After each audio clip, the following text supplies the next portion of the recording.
My name is Chris Denaro, and I am one of the co-chair of the Warren Pond Task Force. And I'm calling this public meeting to order at 5 o'clock p.m. We'll now take a roll call of task force members present. Why don't we do online first? Would it be helpful for me to call on those that see? We'll start with Ann Fuller. I'm here. Okay. Bert. Oh, very good. Oh. Okay. Keith. Yeah, Keith Hannon, present.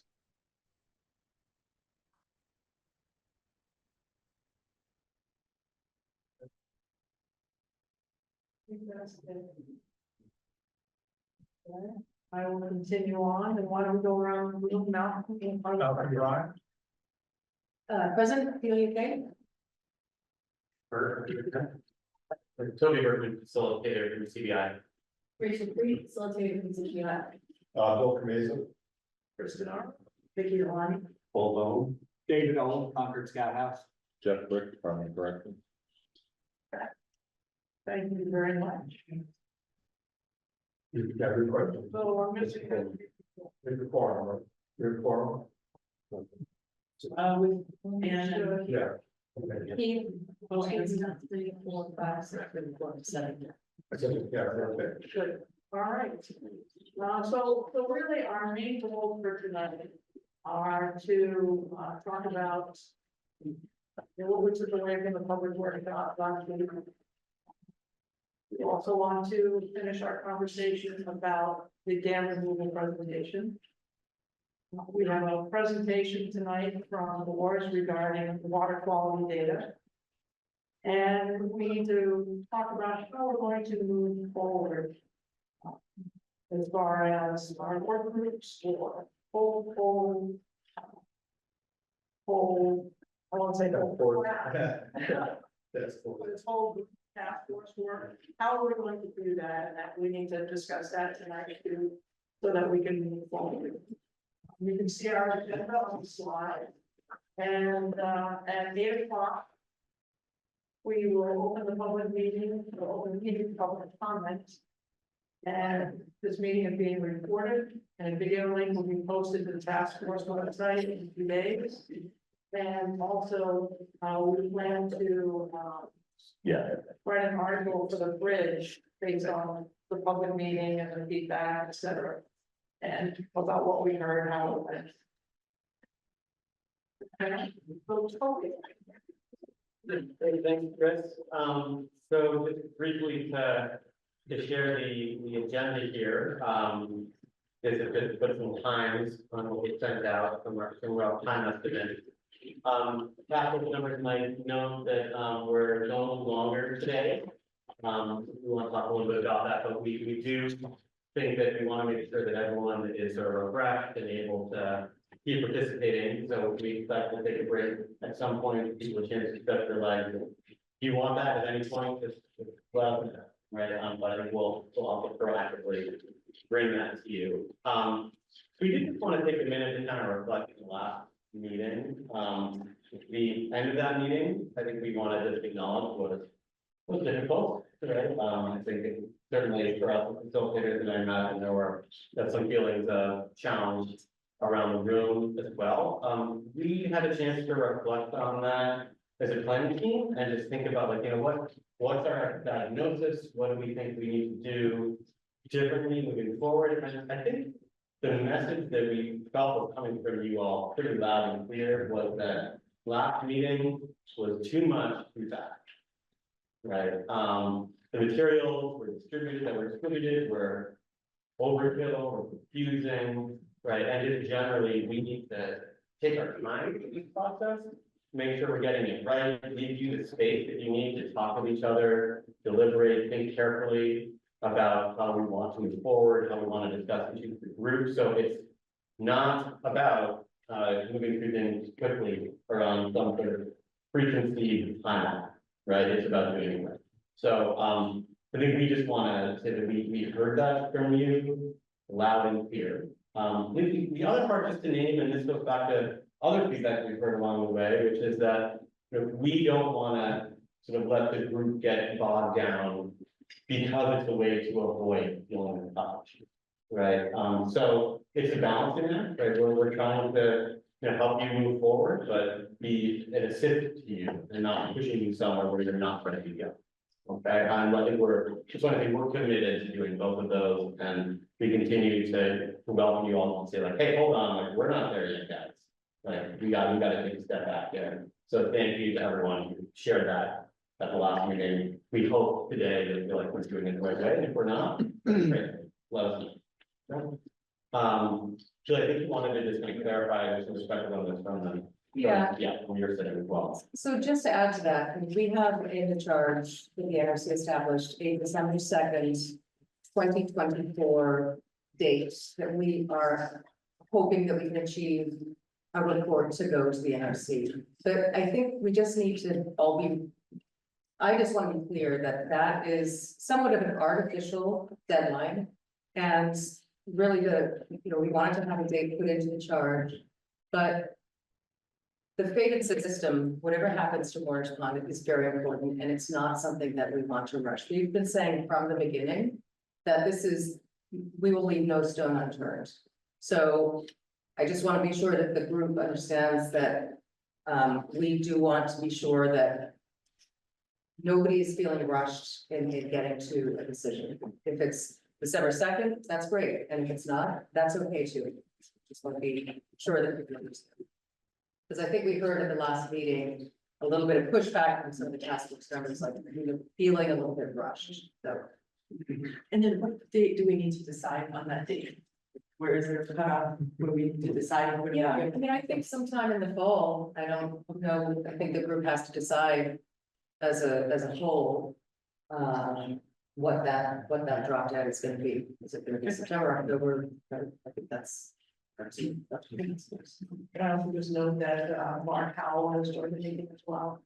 Does he want to- Mark, you want to say you're present? Yes, I'm present. Thank you. Can you hear me okay? So given what Toby said, are we getting it right? Are we hearing you correctly? Yeah. But not. Yeah. I have a question, that's really helpful. How do we know we're making progress? How It's such a great. do we know? I mean, we're having a lot of discussions, but Yeah. towards and whether it's December 2nd or next year, how do we know we're making progress? Is it just continued learning? I'd like to understand how, there should be some kind of progress milestones that you can say, okay, we've done that. Yeah. Maybe we're not ready to do that. Maybe we're still in the early formative stage. I don't know. Yeah, I mean, from where we sit, we talked about it, and when we see progress, and Toby, gives you that in the chart. Says, where are we now? That shows progress, but you're right, it's subjective, right, and it's an individual thing as to how you gauge. What the goal is, and how far along are we there? I think we think we're making progress in the right direction, but I think it's really important to have conversations about that, because we're seeing from the outside and we're experiencing inside. The only way to really work on that is to keep raising it, like, are we making progress? Are we stuck? Are we taking the same issues over and over? I don't have any brilliant revelations. Well, having said that, Sorry. we are learning, we're learning things we didn't know. About dam removal, about dredging and dredging after, we're learning, and for me, that's progress, but. Okay, maybe continue on the multiple one, so I'm not saying we're not making progress, but I'd like to feel Yeah, we are. I can say something else about that, but let Dave. So hopefully I can be more articulate this time and what I was trying to say about establishing criteria. So, and it's helpful seeing this process are. Because we have in 4, evaluate options against criteria, but I don't see where we're establishing criteria in the process. And I've been kind of just, well, it's my first time participate in sort of like a civil process like this. I've always been in a company, I do product management, and we would always start with criteria. What is it that we are trying to achieve? You know, we would be interviewing our stakeholders. They say, well, we would want the product to do this. And we would then be able to measure our progress about what have we gotten the known knowns, the known unknowns, and even identify the unknown unknowns, if anybody knows that one. That you need to, and we would then be able to say, okay, this is what we're researching. So I feel like we're doing a lot of learning, and that's been academically, I would say, interesting to me. But because, and I know what criteria I bring to the table, but I don't know what the holistic criteria of the task force is that we're measuring this education against. I guess we could, Yeah. it's funny, I don't. No, but Yeah. we should sign that. Okay, yeah, so I mean, David, I think just to kind of get our term, to make sure we're all talking apples to apples. You know, when we talk about sort of what we're gonna evaluate our options, it's sort of like a metric or a matrix. I think I feel like we've done that, we have that, but having talked to you a little bit about that, it's okay for me to share a little bit about that. Oh, it's public. You were sharing. Printed out. Actually, there's some really core needs that are important to the scouts, and I don't feel like those have really gotten put on the table yet. And, I'm gonna feel like I can support, whatever option we come up with. If, I need to know that it's meeting some of these core goals, or concerns that my. That's what I'm saying. I think if we could get everybody's on the table, or even the broader communities on Yeah. the table, because it would help us determine, do we need to drill down more into what are the things we need to do to make it more recreationally palatable, or we need to drill down into things that make it more environmentally palatable? Yeah. And I just don't have a clear goal. Yeah. And to kind of pick up on that, I mean, I think I agree. And I think at the beginning, we kind of talked about, Rachel and I interviewed all of you, sort of shared out what we heard in those, we had some conversations about what each of you wants, but in terms of getting to it, like, hey, here are the concrete things that I think scouts are really looking for, I think we need more of that, from everyone. And I think that's definitely something we hope to start doing more every day, but also moving forward, being more clear about, look, here's where my perspective is coming from. Here's where the public comes from. Here's sort of the deeper need that is being addressed. So we can solve. Right. Because a lot of what I've heard as criteria when we were doing the West Concord, it was open everybody. Last week here, it was really nice. You gotta get below, it's like, hey, I just want a pond, and I tried to articulate the scouts needs in terms of what are the root needs. And, okay, could those be fulfilled in a hybrid of options that we're exploring? 100%. Do you have that list? Well, I filled it out as a survey, and it was printed and provided to the We do whole have- meeting, whatever it was. I To- missed that. I mean, Oh, the criteria. But it'd be online, yeah, I mean, it was the survey response, I put it in there. I'm confused. Yeah, I'm confused too. I'm confused, so- No, we there's a- have the scout needs. Oh, the scout. So we have established some criteria, but are you saying something missing from the criteria? Yeah, I think it's too vague. I think the criteria we've defined so far as a task force is too vague, and I tried to show an example of saying, okay, well, I know my constituents. And I tried to, I've worked with them, I've talked with them over months. And I tried to distill it down into kind of root needs that they need, and when we were surveyed before the last meeting, I put it in that survey, and I saw it was in the printout they were getting. But in your example, you said, for example, we need to decide whether environmentally it's more important. Okay, so I can list, I can go No, list. so are you saying that we need to put some weighting on what we have, or some? Well, I might do it if I give you the example. Yes. Okay, Yes. so one is the scouts would like to be able to bring an 8-trailer canoe to the water's edge. To be able to unload the canoes, to be able to reach Scout Island.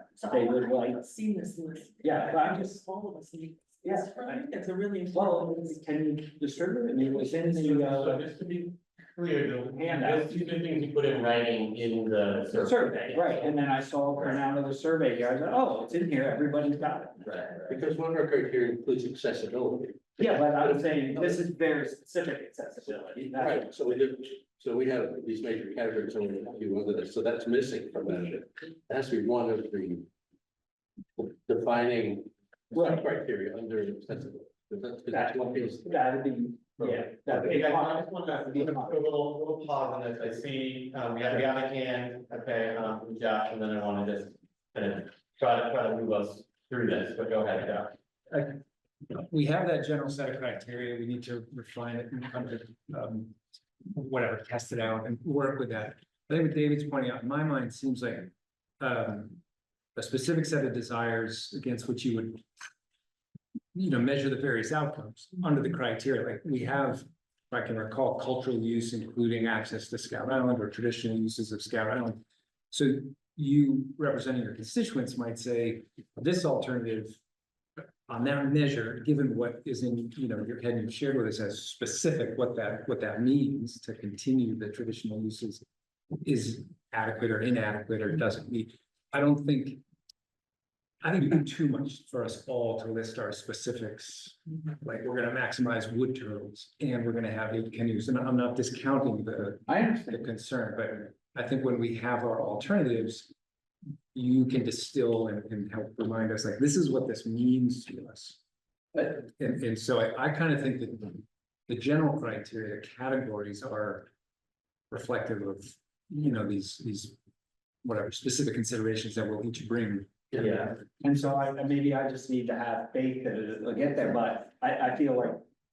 You could look at my criteria, let's make sure everybody gets it, and go, oh, okay, we know this set of constituents wants this. Okay, we're keeping that in mind in our work group, we're aware of it. So And why not put that on your table? Absolutely, yes, 100%. And just to kind of help us talk using the same language, right? What I would suggest for our group is when we use the word criteria, let's think about sort of the shared document that we worked on that we're gonna evaluate things against. When we're talking about the kinds of things that you're talking about, which are super important, right? To me, I that's a stakeholder need or interest. Right? Semantics, And I think that's what great. you're saying, just we know about that. And I get it. We actually haven't really had enough of a chance to share what those are for each of us, because we want to get consensus.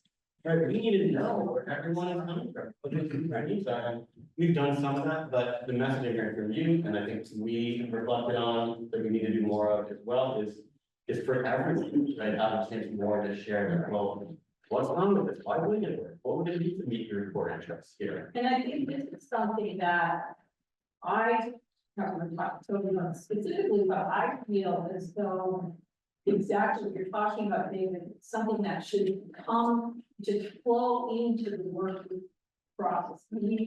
Agreed. Had trouble, put a little speed bump there, and we're hoping that tonight is going to be a time when we can start to make entry into the concept, and that's going to open the door for everyone to be able to share their particular interest, or loading those in for review by the work groups. But That's if you're saying that it's going to happen within the work group, I'm seeing this as preceding the work group and then it feeds to the work group.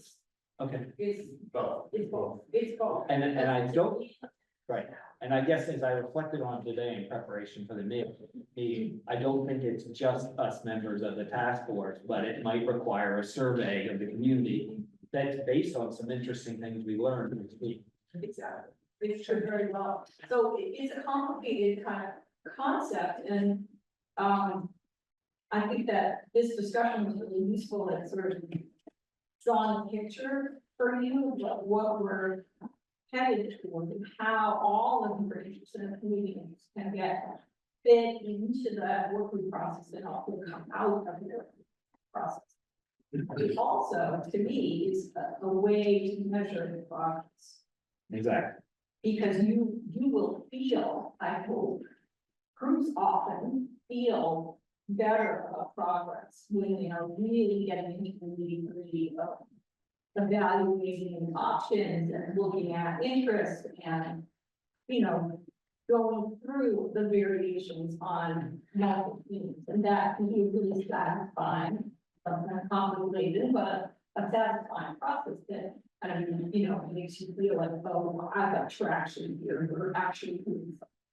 And I know that feeling can be frustrating, but yeah, So you had asked the question early on about, you know, are we ready to move on? What would be the things that can happen between now and moving forward? I think Malcolm came up with a really good question last time, which I don't think we've answered, is like things like, what is drawdown? Because I've heard conflicting information about how it works in our dam, what it was designed for, can it work? Can we pull up that thing? 'Cause I heard during our tour that actually it can't be pulled up, we can't draw down. What I said was, I don't know whether it could or couldn't. Right, so we That's an should, unknown, but we should all be on the same page, right, about Absolutely. how does it work with the dam that we have? Can we do it annually or whatever it was in the report?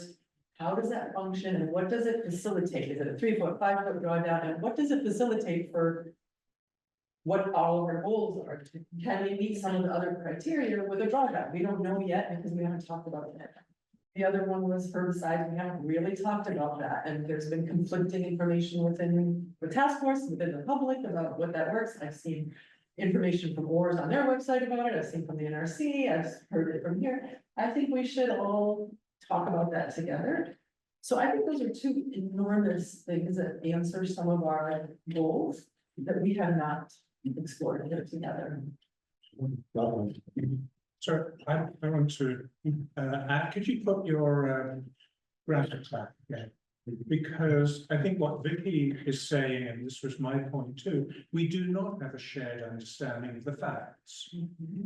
We have quite different facts for different committee members, which some of the members of the public are picking up on as well. And I think that's a serious problem. We have comments on our website now saying, now that we know we can dredge the pond for $20 a cubic yard, we do not know that. We had one member of the committee who has said that without presenting any evidence. I'm prepared to believe it if you see the evidence, but we're not agreed on the facts. Similarly with the survey that was done earlier. It was said in this committee that it did not show that there was a preference for, in that survey, for dam removal. Well, that's not true. It does show a preference for dam removal. Whether or not we choose pay any attention to that is different. But we need to decide which facts we're going to agree with. It's important to me. So I have a question for you and also for the group about the facts, which I agree. Having agreement on facts would be really helpful, but there's kind of a limit to how many facts you can actually ascertain. And my question really has to do with, of course, process. Where in the process do you, at what points in the process do you go after finding out answers to these questions that you both raised? So is it better to have a group a work group that say is working on short-term measures like herbicide, drawdown, other methods? Is it better for them to dive into what the facts are around those possible measures? How will we learn the facts about the dam design and drawdown? I wouldn't be able to, let's say the three of us were on that committee. How would we be responsible for that information to this task force? That seems, it's like saying Bill and Chris are gonna be responsible for the dam removal facts that we learned last week. There was no way, I'm sorry, I love you guys, but you would not have been able to do what Joe did last. Okay, so, It's different. all right, fair enough. So if a small group can do it, what are your suggestions about how the large group does it? What's the method? What do you all think would work for you? You addressed me first. And I think that we are not managing the committee adequately. Sorry, task force, in that first, we don't get the minutes until 2 or 3 meetings after the meeting. That is not acceptable. Minutes should be within a week. And if you guys are too busy, then I'll volunteer to take minutes. Because, you know, by the time we get 2 meetings away, I have no recollection of what happened at that meeting, apart from going back to my notes. And it's just not good enough. Secondly, the minutes should, or the meeting should identify if there is a question, how is that question going to be resolved? And we don't do that. Sometimes you guys go off and say, oh, we're going to have a dam removal person come next week. But that just happens magically around us. It's not a task that has been set, minuted, and then implemented. And I think that's a really, really important thing for this task force, which is at the moment probably the single most visible task force in the town. So I'm sorry if I sound negative. Yes. I want to back it up and just slightly get some of the early, our discussion kind of wanders from important things to other important things, to other important things. I think part of our discussion, we have to stay on the topic and nail it before we go to the next topic. So topic number 1 was brought by David, criteria. I think I asked a clarifying question, so I kind of understand that, well, he understands his criteria, there's some specific pieces missing from that. So I want to make sure that those specific, well, stakeholder needs nested within those criteria, accessibility, ecology, recreation, I want to make sure that they're in there. So we may have to modify that, but I think we have the structure already doing that. The second big thing, I want to make sure that as a task force, we're here representing the community. We're not representing, we should not represent any one interest. We may have that in the back of our mind, but each of us and all of us needs to look at the options, look at their criteria, and make sure that somehow, whether it's work groups or total group, we're working that together. I don't disagree with you that there's some process issues here, but you know, I think that I think we kind of know how we're going to decide. We don't know what all the options are. We need some more important information. We need to look at the options and say, what are the 3 most important things in each one of those? Because we're not engineers. Clearly we need to know something about the cost of dredging. That's an impediment. Clearly we need to know X, Y, and Z about other options. We need to put that list of the most important high-level things that we're comfortable making a decision. We're not gonna be unable to make decisions if we depend on nitty-gritty costs, nitty-gritty factors, but the most important thing. So I think we did need more information. We have to resolve what those important things are. We need to establish what the options are finally and lay those out. We need to agree on what we talk about, because I think we're still adding options. I don't know where we are in the options. So I too am wandering around in the conversation, but I think we need to just make sure we're set to do work. And as a group of representatives of the community, I have my biases. We put those aside. Look at that objectively, and you only can try to do that. And that's our job. So I have the 3 comments. The first is, I want to make it clear, it's like not mine, these stakeholder needs are not my personal advisors. I'm trying to represent a portion of the community, just to make that clear. And yeah, in the work I do, it's all about compromise. We never get the exact product that you want to market.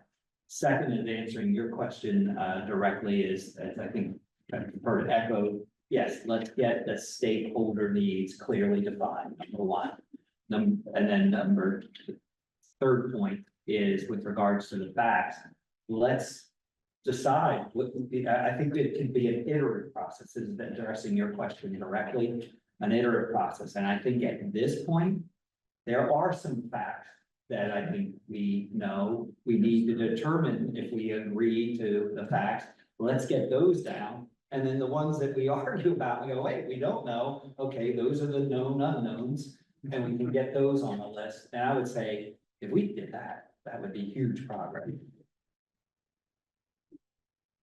My one thought about the kind of trust and facts or fact discussion is that, I mean, I think there could be finding in about some of these open facts in the work groups, but we have to trust that other task force members are going to accept them as facts. I feel like sometimes, I feel like that's a concern I have.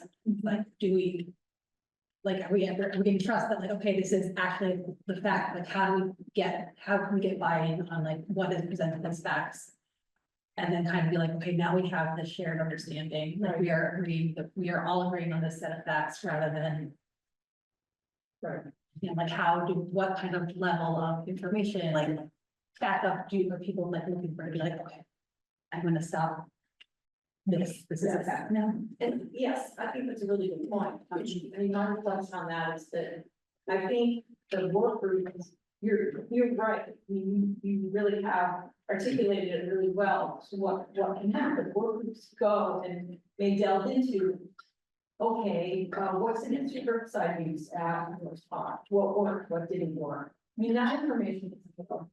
And it's probably available through consultants at the town might have used in the past. I mean, I don't know, but there are records, and there are ways to find stuff. And so the work delves into things, tries to get answers to that, brings it back to the full task force, and then it goes exactly to what you're saying, was work group comes up and says, this is what we found out, this is what we uncovered, this is what we know, this is what we don't know, this is what we're not sure about, these are outstanding questions, and other people in the task force might be like, no, that can't be true. Or, yeah, we totally accept it. It's gonna be grades of acceptance, because it all is about trust, and you all have your own expertise in your own lens. So then there's a weeding up process, where we're gonna have another pile. These are questions, these are still, facts that we don't really know, we don't really agree, or we're not really sure, and there's gonna have to be another sifting, another iterative process of some sort to figure out, are these things we can actually get answers to? Can we actually find out, or is it unanswered, that we will never know, it's uncertain? Whatever, the science isn't clear, or we don't have access to it. And then you move on from there, there's going to be a certain amount of uncertainty in the process.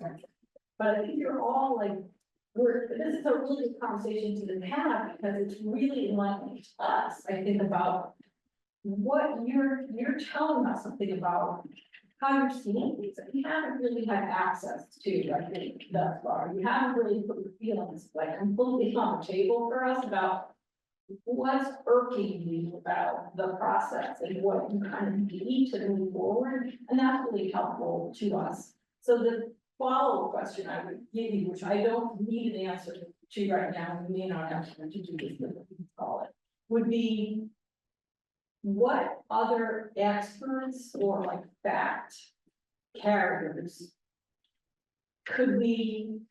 would help you, that we can help find, like Joe Gould, that they've been, other people. I think we have to do the exercise I proposed in determining the facts we know, the facts we don't know. And then we can come up with, okay, here's the type of expertise we need. The one I would put on the table is an engineer who either designed a dam or knows how it works. I would like to know about this dam and how it functions, so that when that group goes away and says, we should look at drawdown, we don't all go, well, we can't do a drawdown. They would have wasted a week or a month of time looking at drawdown. I'd like to know, to get back to the options, so then I can ask a question of facts to you. For example, you just got the side channel option, center. Is that an option you're considering, yes or no? If so, we're gonna need some facts about that. Drawdown, is that still something we're considering? Is anything off the table? I need a universe of options, then I can tell you what I need to know about. Yes, does anybody know if there's anything that you take off the table, like offhand? We have realm of various things that have been discussed in this group, is there anything you'd like that? We shouldn't even talk about that. This is something like it came to the very, very beginning of our work. Is sealed, right, is bottom sealing. A feasible, short-term option. Remember that? Yeah. It's way back. And then we right, we take anything off the table. Which, you know, probably. We kept that on the table. Yeah, we kept everything. It's, I mean, it's. So we're not gonna take anything. I'd love to. I'd love What do we want to do? Well, progress would be, let's take one thing from the I table. will send you discussion about the table, I'm just posing it as, when you ask like, what are the facts, what do we agree on? Like, how do we come up with this? But to me, it's hard to take anything off the table until you know what the options are, because we could put together an option, maybe it's the compromise option, it's the fourth option, and actually doing, bottom sealing on the edge on the shore, which is where it really came up in the 2012 water management plan, is actually the right thing to do in order to get the shore to work. How do we know? Until we have the option, and that may be the only thing outside of herbicides, we could say we could either do herbicides, or we could do the bottom sealing, and people might say, oh, I prefer the bottom sealing because I don't want to use so many herbicides. How do we know until we know what we're aiming for? But to your point, what are we aiming? Because I was gonna say, is it worthwhile to take on this set of stuff and just like kind of know that we know this and not be like, "Ooh, we're not gonna do it, but kind of have them as like, as the sort of, I don't wanna say mainstream, but like the bigger, the more big picture ideas are working through their things like, oh, hey, remember where there's that bottom ceiling idea, could that help with this specific problem rather than think of them as discrete options that we're thinking about, like, can we just keep them like in the back of our head as like, hey, don't forget to refer back to the 2012 watershed and there can be some small ideas there that might help us through different sticking points. I don't know if that's a way to think. Well, and what about the early on discussion about what you want, right, what you all wanted? The results of what you wanted the pond to be, the attributes and the values of the pond, I mean, isn't that really what you're doing? I don't understand the question, because. Is not a question. We're not going to become When you say what's a pond, the goal, when about the goals, when we were talking about the goal, you're saying, what's the goal, what's the goal, how can I do that, because I don't know what the option is, or what the goal is. A few months ago, we had conversations about the values and benefits and attributes of the pond that you each in your own way wanted to preserve. Recreational options, we have this long list, is that? It's in the summary of single, of member perspective. Right, so then we have this big catch-all that we built that from everybody's discussions of what we felt was important.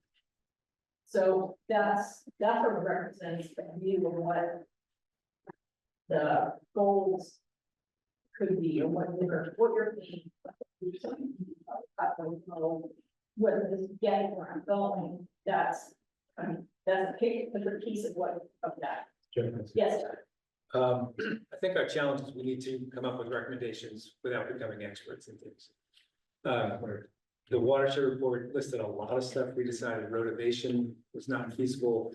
We talked about bottom sealing and said, we were about to say that's not feasible. And I think there was a comment, well, maybe if there was a canoe put in, we would do a small section. It was like, okay. But that was deemed, largely infeasible given gas, infill and floating and all that stuff. That report said herbicide use was infeasible given the permit conditions, plants that were in there, the flushing rate. And there were other options assessed that didn't seem to address the conclusions in a report written by experts. We're not going to do that research and rewrite that report in our work groups. And at some point, we have to rely on information that will come.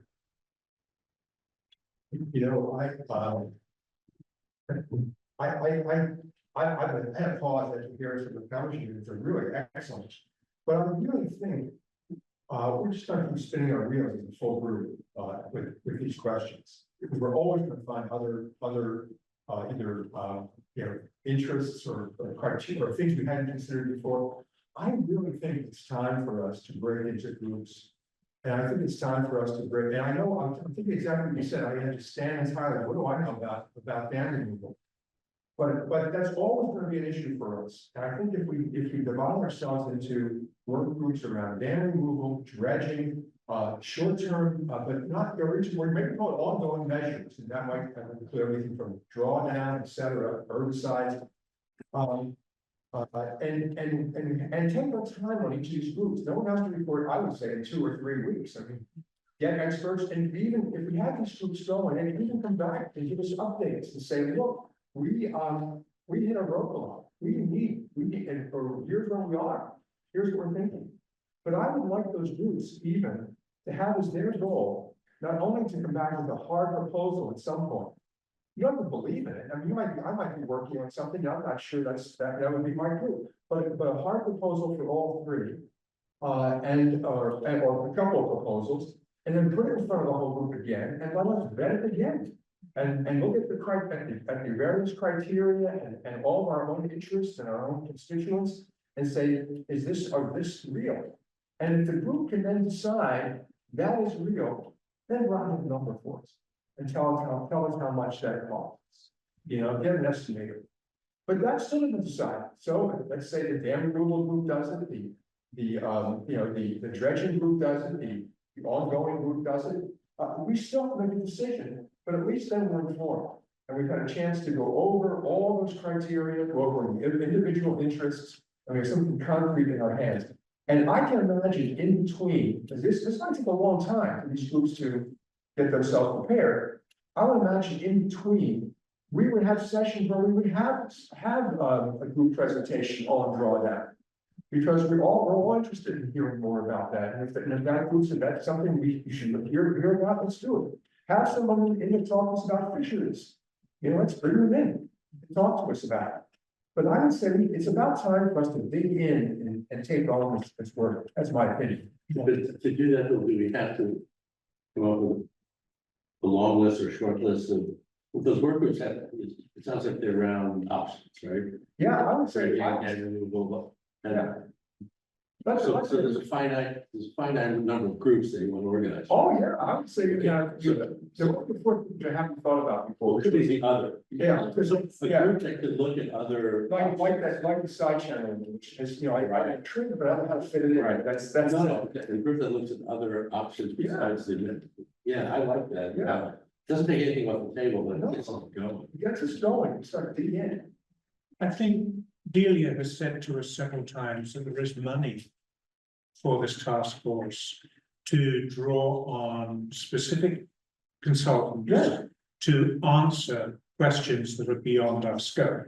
And I think that it's way beyond the scope of me, I won't say to be for anybody else, on this side channel. I thought that the slideshow we had was fascinating, but I would really like someone who is an expert in that area. Sure. To tell us what is practical and what isn't. Yeah. And I think it would be really good if we, as a task force, could make a specific request to Delia, who has the money, to say, can we contract someone to answer this question? Similarly with drawdown. Can we contract somebody to answer the question of, can we draw down and how much would it affect the problems we have? Now, my question to you are you suggesting, I'm sorry, Dave. No, finish this thought. My question to you is, does that curtail the idea of having small groups? Because I don't think it does. So, Curtails the. yeah, I think that we all seem to be more or less in agreement with the fact that there are three main options. yeah. But there are other very real options that have been raised. Oh, yeah. That I don't know how to answer. Well, I'm sorry. And it would be really good to know whether that's something that we could pursue or whether it should be taken off the table because. I agree. Well, one small difference with you is I agree completely, about the What were the two things you mentioned? Oh, one was drawdown, the side channel. The drawdown, I think would be under the group, looking at short-term or annual options. Because I know, for example, many people do that, they'll, they'll reduce the size of the pond, during, every year. But I completely agree with you, I don't find out more about it, I'm sorry, David. Okay, can I share with you, like, I've done this kind of methodology with products many times, do you have a marker for that board? We do. So they, it's super simple, it's a 2D matrix. That might be helpful. So, if we have a stakeholder needs down this column here on the matrix. Here. And then across the top here are the options. And then we would do this with our stakeholders, customers and all, and we would use a very, very simple scoring method. 0, a 1, a 3, and a 9. 0, of course, it doesn't meet that stakeholder need at all, that option. A 3 means it does, right in the center. A 1 is like, yeah, it barely does, but okay. And a 9 is like, oh yeah, they'd be really enthusiastic about it. And we would score stuff that way, and at least what we'd be getting out of the committees would be some kind of structure that's a little more apples to apples. If the stakeholder needs are really clear, because if the stakeholder needs. That's right. I They want need to to be clear. kayak on this body of water. Well, then it might get a 0 for one of the options. No, because people are gonna say you can kayak in 75 different scenarios. It could be a creek, it could be a brook, it could be a pond, it could be a whatever, right? So it has to be very narrow. I think that it can, So then you can score do it. the stakeholder needs import to the criteria, or is that a separate matrix? Is it a different matrix? Well, and what I've done, I would be doing it at the stakeholder needs level, it would have to be that specific. And yeah, I could roll them up and summarize it to the criteria. Stakeholder, I think, ecological, is the most important thing. I think you gotta be more specific. He's like, I gotta eat an island to camp on. Okay. Well, you know what, the way I described it for the scouts is that it didn't have to be an island. Okay, yeah. It's gotta feel like you're on. But we don't go to the one side of the island ever, so. Ecological restoration is the main goal of doing it. Go ahead. That's how we want. No, the medical. I just wanted to clarify, since the side channel is being discussed, it may not be entirely clear in the slides, but I've talked to John Coleman about this, but just for everyone's awareness, as we're assessing these other potential options, is that the side channel plan, the way that John Coleman envisioned it, requires the dam to stay in place. So it's not really a dam removal option. Just wanted to make sure everyone's aware of that before we chase things too far that are not in line with what we're trying to, assess. I said ecological restoration is a goal. Yeah, right? Yes. And you started this because the pond is dying, right? I mean, filling up with sediment and plants and could be used. Right. So Could be used for right. who was the stakeholders with that? I'm just saying we have to combine that. Oh, exactly, Right. exactly. So, I wanna, we're gonna return to this conversation around how we wanna handle what's next. So I think it seems like maybe a good moment to continue with some other agenda items, and then I think we want to return to that. But I do want to say, is there another agenda item that you want? No, go ahead, I'm going to bring down a one percent. Okay, I think just to summarize a couple of things that we've heard, but on the table here. Number one, we do not have clarity on some key factual issues. Right, so one of the tasks we need to be thinking concretely about is which of these do we actually really need answers on? And be specific, how are we gonna get answers to those?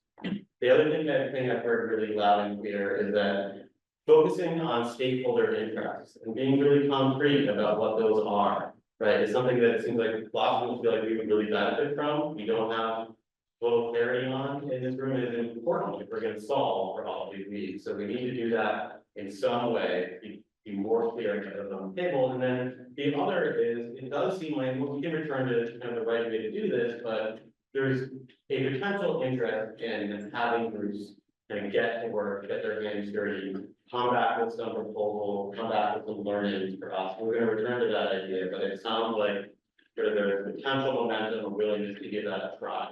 I'm not gonna say that we agree to that yet, or we'll get back to that, but those are things that we've seen in here. So I think it's a little helpful. I don't know if there's anything you want to add. No, I was about to say that about the small, but I'm curious if there was anything else of the thing that Toby just summarized. Is there anything else that you want kind of flag for us right now? And faster minutes. Yeah. I mean, in Bill's discussion about the working idea, I thought there was a time. So there's no that we're not pinning anybody down to a commitment of any kind. At this point, we are going to return to that topic, but I think, I think we should use, the time to think about your thoughts, to think about any other ideas or objections or questions that you have about that concept, and we can talk about it. You want to come in? Chris? Just a housekeeping issue, because Yeah. Liz walked in and sped out in. Oh, great.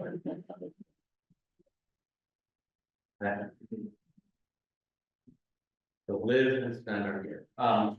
So Christie, I think we still need to go to our first agenda item here, which is proof of May 21 minutes. So, I'll hand it to you. Okay, so do I have a motion?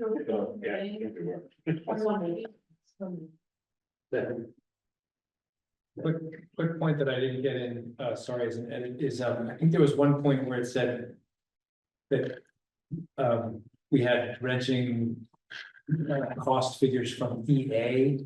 Was that from the bidder? Just, Oh, It's in the minutes. yeah. yeah. So anyways, I just didn't want to conflate EA's role. So that's a technical, you say bidder, not. That's from Okay. construction charter, yeah, if that's. From charter, yeah. So we can find that and make that change. Okay, so then all those in favor? Aye. Any opposed? Great, the minutes are approved as written with that. Okay, so. Cheers. If we're going to go to number 2 and then number 3, given the hour and the folks being present for the meeting, could I ask if we could swap those so that our presenter is pushed back to your. Yeah, we can do that, yeah. I think since we're gonna do the presentation. Yeah. Yes. That's a good way to. Yes. Keep that. Oh, you're fine. All right, so tonight we have Ben Weatherall from Weather Ripple from Oars to talk about the Warren water quality monitoring program. Ben has been a freelance consultant providing support with water monitoring projects with specializes in water data analysis and water monitoring sensor technologies. He worked for several years managing the lab and leading water quality monitoring projects at the Cohasset Center for Student Cultural Research. He's also taught high school water science.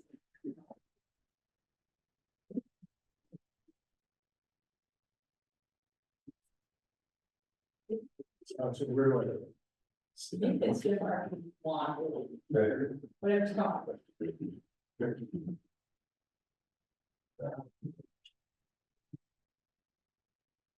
If you would, could you share that screen? Thank you.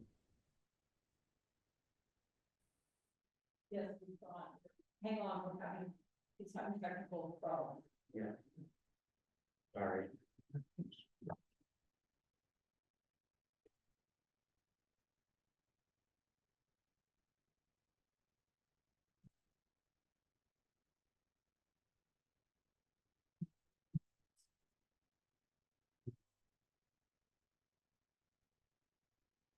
One of you can get this up, we can swap the, Where is it? So you want to, Now he's emailing.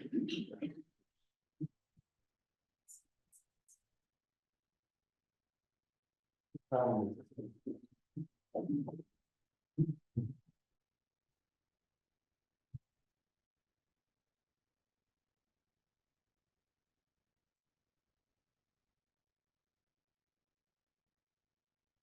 I think we got it.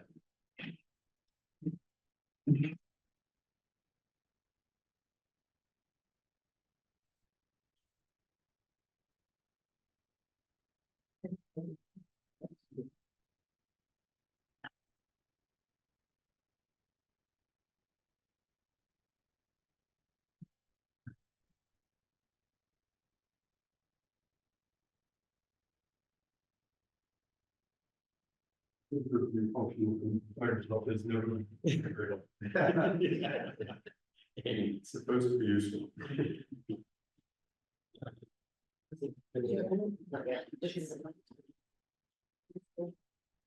There we go, I got it, I got it.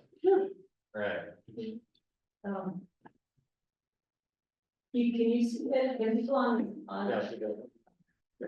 People online cannot see it.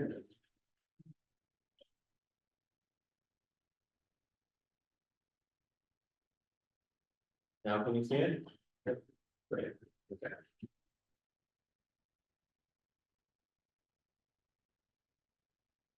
Okay, Yeah. go good.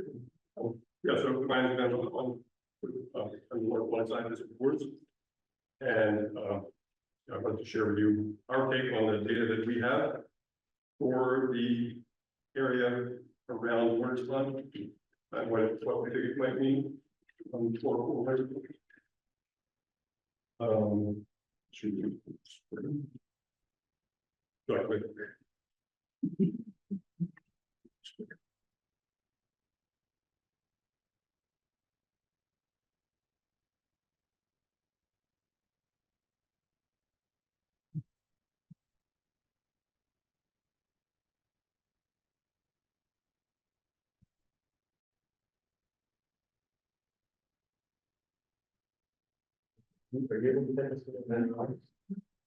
Let's see.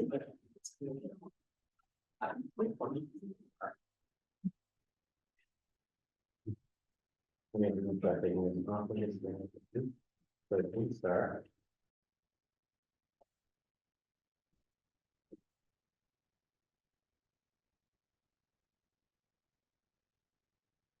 Thank you everyone for your patience. All of these. All been there. Send it, Rachel. Okay, now this needs to be working. Across. The cable. Okay, so people online are not seeing this, correct, and it's moving? Yes.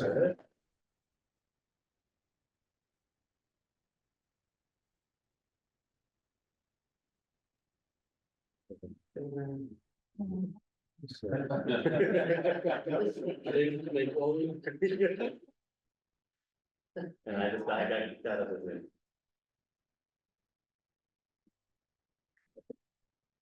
Put that on the machine, right?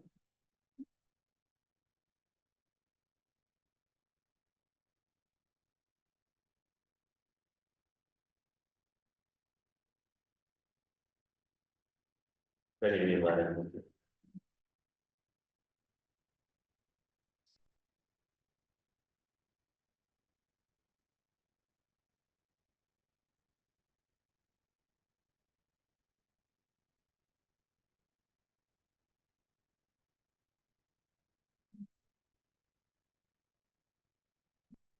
Did that's the recording. All right. There we go. Let's try sharing. Oh, I need you to enable me to share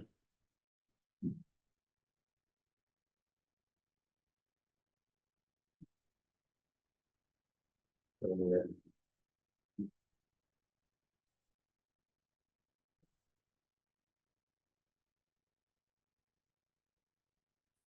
Okay. Change? Yes, great. You might need to just tell me. I will tell you again. So I wanted to talk about three things that fairly, shouldn't take too long. Water temperature, you guys have all heard about a study that we did on water temperature. There's all documented pH difference. And a little bit about, dams and geography, the dams around. Okay. Just keep going.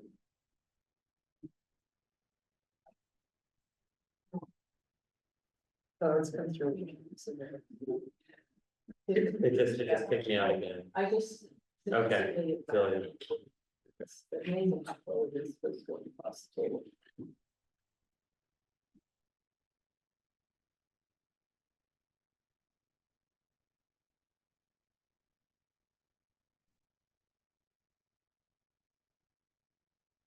So we want to try there.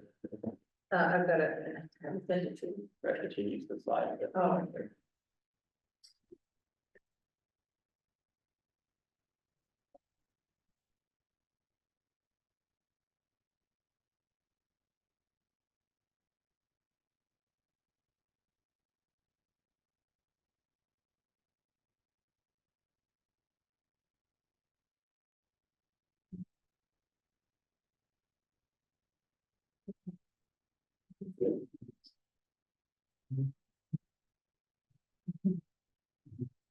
Okay, yeah, you're doing this one.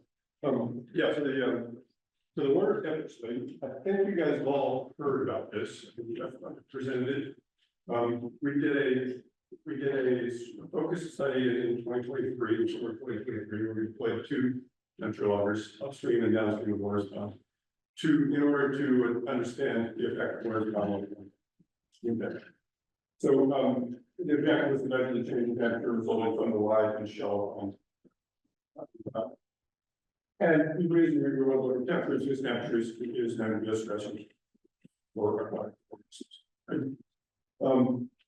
The study pretty clearly confirmed a difference in temperature of about 1 degree Celsius.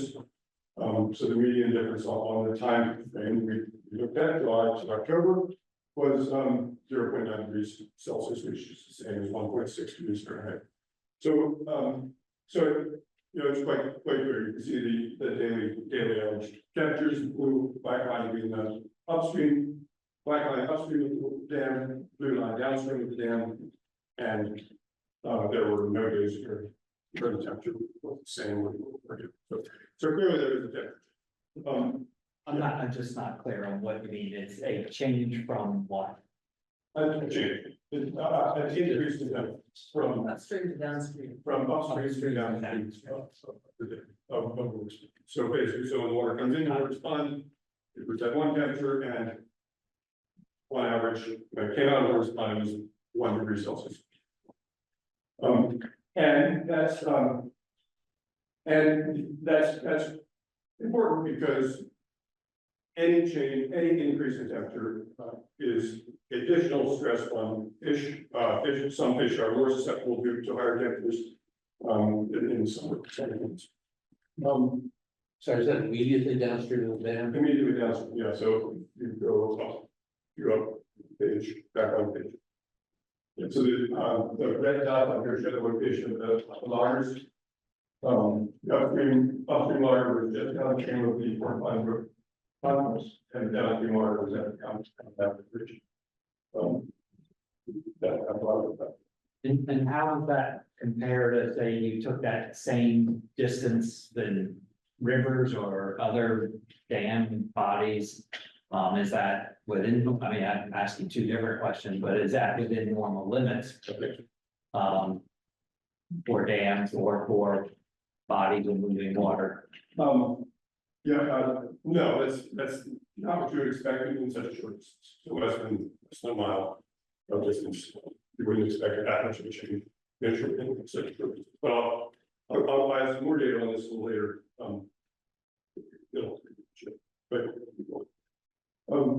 So also from our data, we see a July temperature range of 20 to 25 degrees Celsius, both locations upstream, downstream. When we look at that number, at that temperature range, we're also taking that in reference to MassDEP's recommended maximums. MassDEP has some standards that they recommended for different types of, like different types of water bodies. Warm water bodies, 28.3 is considered the standard threshold for, warm water organisms, basically your non-specialist type of species. These standards are what's called a mean of 7-day daily maximum. So you take the daily maximum for 7 days in a row, the mean value, you want the mean value to be.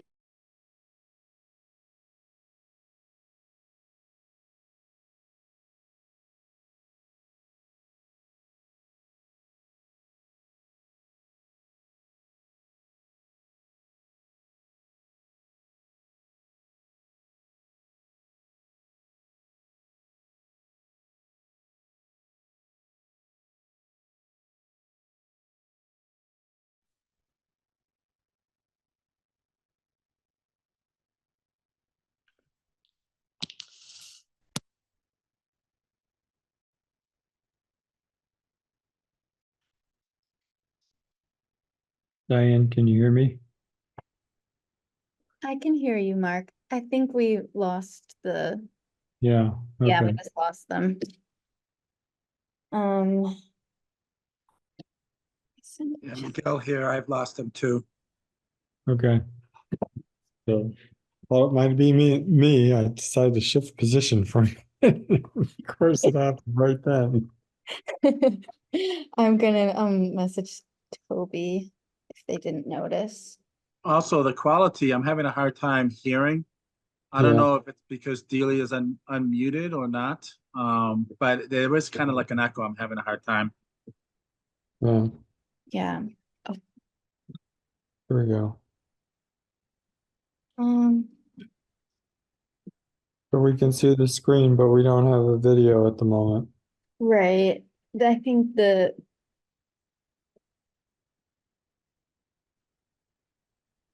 The poor sound quality may be because the mic is in the wrong place, Well, I'm taking the feed directly Oh. off the mic. You're taking but the it's feed almost from the impossible to speaker, understand and you're in anybody. the back, Yeah, so you get it's all the- especially when they're talking, this kind of data. It's not good. Yeah, nice to, that's why I'm watching it to get the information. I can't hear any of it. Yeah, Uh, okay, shoot. I may just give up. yeah, I think I'm going to, too. It's.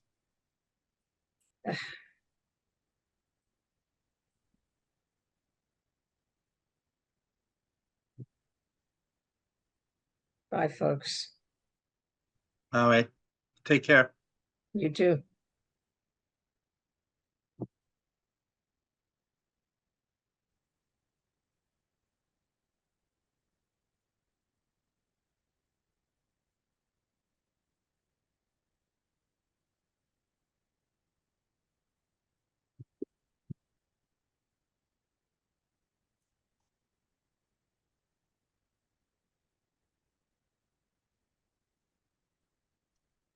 Mark, are you still on? Yeah, I am. I'm trying to figure out whether I can get a hold of somebody here. Yeah, I don't use Zoom as much. My business doesn't require it, but don't we have a chat function? I've seen it before. yeah, Yeah. it must be turned off. Oh, okay. Often is turned off just because that's one of the vectors for trolls but it is not Okay. so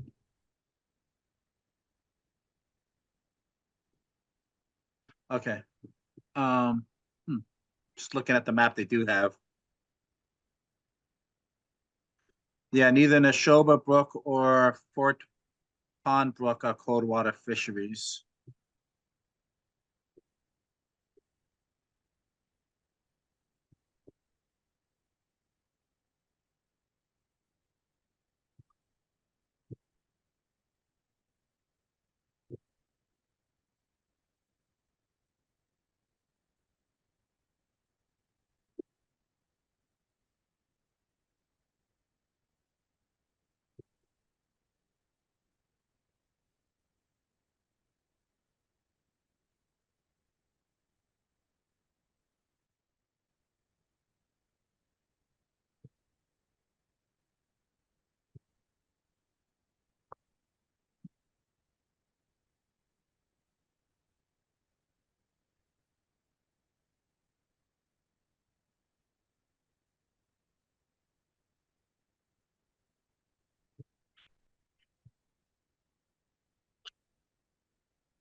You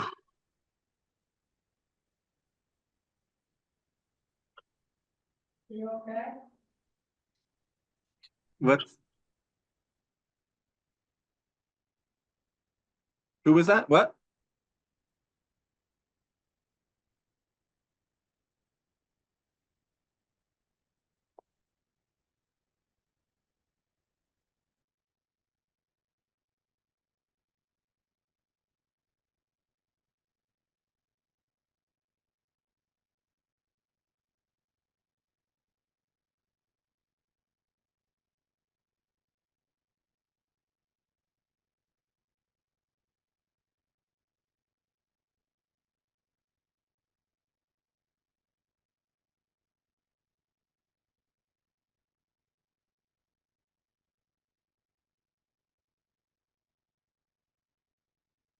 Well, if anyone wants to see, I asked for the data from Aura, so if anyone wants to see my version, I'll send it.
Yeah. Now you turn it off.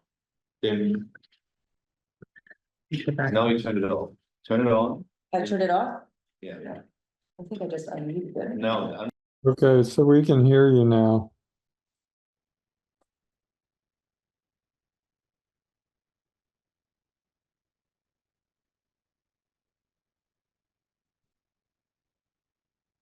Delia, we can't hear you anymore.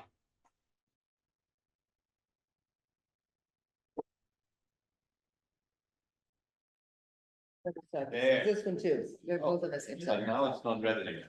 Good. Can you hear us? We We can can hear. We can hear you now. Can you hear us?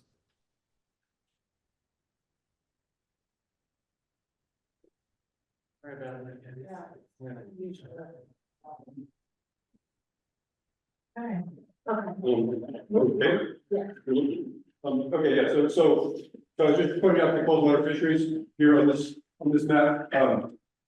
Two streams that are designated cold water fisheries, and because they have been shown to have water temperatures that are the right temperature for cold water species for brook trout. And also they've found brook trout in the past. There's also this stream over here, Second Division Brook, which is just down below Warner's Pond on the aspect. So the reason I point that out is because there is a possibility, Warner's Pond Dam right now blocks the connection between those. So how are they getting there? if fish, Now, you're saying there is up there at the top two, they're native species. they're native, so they. They live there. They just live there, they just breed and live there. So, they also migrate around the rivers, when the temperatures are okay. Mhm. Generally, these main stem streams and this area of Warner's Pond is warm water, but, so it's not conducive to those fish during the summer, but in the winter, it's fine. And then the connection between those two top ones. It's warm. Yeah, it's, so again, they're not hot, hard and dry. Yeah, but it looks like it's a warm. It's considered a warm water stream because it doesn't. Also, isn't there a dam? There is a dam in here. Yes. Yeah, so another impediment to the fish's ability to move. But you can go to the next screen. So again, we have this data set from those sites. The first thing that data set shows us is if we look at temperature again, monthly monitoring since 2008 at those two locations, Wheeler, Maine, and Conneaut. We look at temperature for that time range, look at it for month by month. One thing you see is that compared to this 20-degree threshold, the upstream.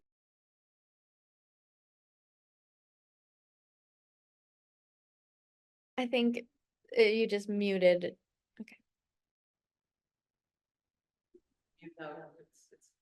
Can you hear? Yes, it's back now. Upstream pretty close to the 20-degree threshold, just only in July really is it exceeding that threshold. And so again, as I said, the fish. When the other times of year, except for, not July, the other times of year, the fish can move around in these water bodies much more freely. And the fish need the ability to migrate around between habitats. They need the ability to get to larger bodies of water in the winter, smaller bodies of water in the summer, depending on temperature. Downstream, definitely more cases when out there. It's above the 2 threshold. So upstream almost achieves that brook trout standard. It's generally within the brown trout standard, but downstream above the brown trout standard. The other thing we see with this data is we have much more temperature data to compare between the upstream and downstream site. We generally see a rate. This bottom chart is showing a plot on the vertical axis of the difference of temperature between the two sites, between approximately 1 degree difference, which is what our loggers found, and 3.5 degrees difference. So what we're seeing with this larger data set, we're seeing that that temperature difference upstream downstream ranges from 1 degree up to 3.5 degrees. So it could be, and again, 2023 was a very wet year. We expect the temperature differences to be small. Other years, we can deduce from this that other years the temperature difference is probably larger. Lower flows, this chart also temperature difference compared to flow. Lower flows, which is this end of the graph, is higher temperature differences. Right, so the higher the flow, the lower the temperature difference, and that's where we were monitoring in 2023. So the next slide, so that's not temperature. Before you leave temperature, do you have measurements for the two sites, ABT 026 and ABT 062? I in the estimate, I do, they're warmer than the, that's warmer, larger river. Not as, it's probably more like the downstream of the show. I don't have the temperatures with me. Okay, is it, so my question is, since that warmer body of water is south of Minnesota, and I do understand hydraulics and the water flows down, but could it have any impact upstream at all from it? Or is the temperature only going one direction, Water is, there's enough flow there. There's no question. So this slide is showing you other indicators that we monitor at those two sites. And we look at these other indicators for symptoms of eutrophication. So eutrophication is really the deterioration of habitat in a water body. It's the growth of aquatic vegetation, the reduction of salt oxygen, basically deterioration of aquatic habitat. We refer to it as eutrophication of a water body. And, when ponds fill in, it's referred to as phosphorus eutrophication.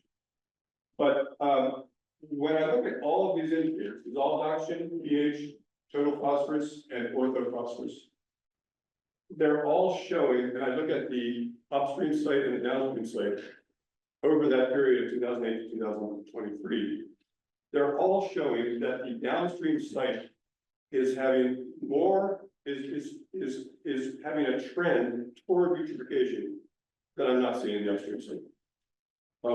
So for example, so the way to read these charts is the data is, the summer data is organized for the two sites for 2008 to 2023. The blue dots are the upstream site, and the blue line is the trend for the upstream site. The red dots are the downstream site, and the red line is the trend for the downstream site.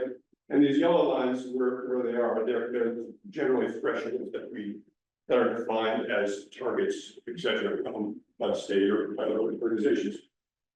For dissolved oxygen, for example, we generally try to keep dissolved oxygen above 5 milligrams per liter. There are some water bodies where we have a lower target for dissolved oxygen, such as, but so 5 milligrams per liter is sort of our target. Now we try to keep dissolved oxygen higher.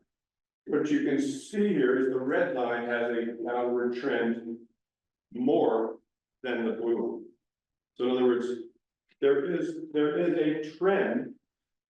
Environmental data is never clean. It's never straightforward. It doesn't follow exactly what you want every year. There's precipitation, climate affects it every year and has different effects on everything. So these points bounce around a lot. But the trend over that 14-year period seems to be more of a trend toward lower dissolved oxygen conditions than the upstream site. The upstream site seems to have a little bit of a downward trend, and I don't have an explanation for that at the moment, but what I'm showing here is that the downstream site has more. So in other words, the pond is having it's expected that the pond is probably having some eutrophic effect on the same thing with pH. pH is acidity. It's a measure of the effect of, it's a measure of how the acidic effects in water bodies, for example, respiration that produces carbon dioxide. Carbon dioxide reacts with water and makes water more acidic. So when there's more respiration in the water, such as decomposition of organic matter, you tend to have lower levels. And so the same thing here, the downstream site is having what we would like is we would like pH to be kind of halfway in between these two lines, 6.5 and 8.3 pH. The upstream site seems to be a little bit improving. There's a little bit of an upward trend to that line, which is good. The downstream site is going the opposite direction. Yeah. If you put error bars around those plots, would that significance go away, those trends go away? I think they probably would. Give it a scatter. Possible. Okay.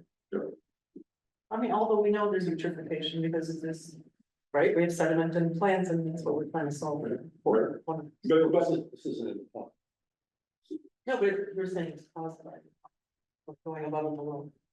I'm just saying the lines. Yeah, Really. yeah, Sure. right? Yeah, but what we're doing here is we're primarily looking at relative change of the two sites. Total phosphorus, same thing. The downstream site,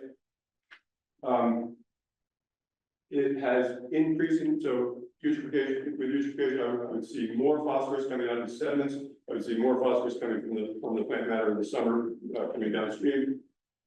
Same thing, I'm seeing phosphorus levels increasing, which is bad. And down upstream, phosphorus levels possibly decreasing. And orthophosphorus, which is the biologically available form of phosphorus, the same thing. So yes, I could get more sophisticated with error bars statistics here. But the thing that I see here is I see the same answer in all 4 values. And I think that does. So that's what we see through those 4 indicators, cell reduction, phosphorus, pH, and phosphorus. Showing us kind of the same picture that the impact of the pond or of something in between that upstream site and the downstream site is causing these values to trend in a eutrophic direction. They're not eutrophic yet, but to trend. The phosphorus level, we definitely do want to target 0.05 milligrams per liter. So that's sort of the general target for all of our rivers.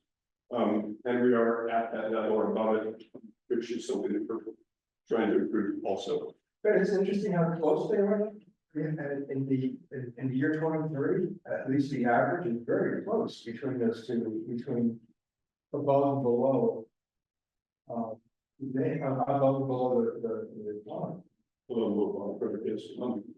Yeah, I mean, the total phosphorus levels. Yeah, I don't know where the phosphorus coming into the pond is about equivalent to the amount of phosphorus going out of the pond. Above, so the amount of phosphorus coming into the pond is about equivalent to what's going out of the pond. Right. That's it. Yeah. Yeah. So the pond itself is not adding a lot of extra phosphorus coming, going on the outside, going out. At the moment, not necessarily adding much extra, but trending toward adding more.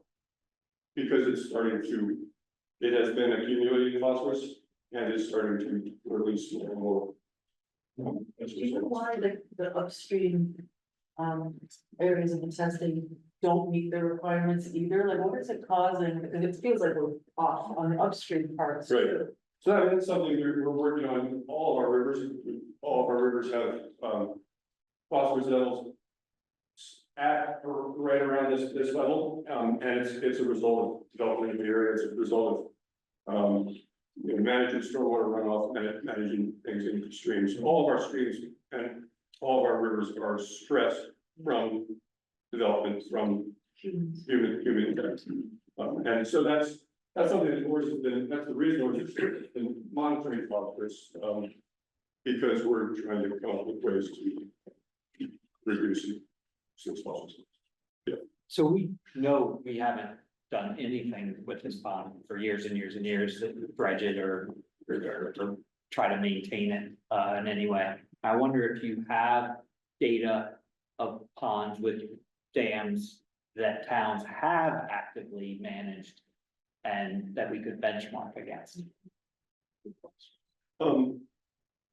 We don't have a lot of good success stories in that area. We do have data for ponds that are farther along the eutrophication process, and towns are in a situation getting more dire. We have, when I say we don't have data for success stories, we do have the Aspen River a success story where we've reduced phosphorus because we've managed the wastewater treatment plant discharges. And that was an easy thing to manage and reduce point source discharges. But I know there's some towns that like actively invest in dredging. Right. And I wonder if there's been the same kind of measurements done in those cases. But even the Aspen River, we have the issue that a lot of this phosphorus that is discharged is still remaining in the sediments, and we still have an outstanding job to figure out how to get it out because it's still causing eutrophic conditions there in place.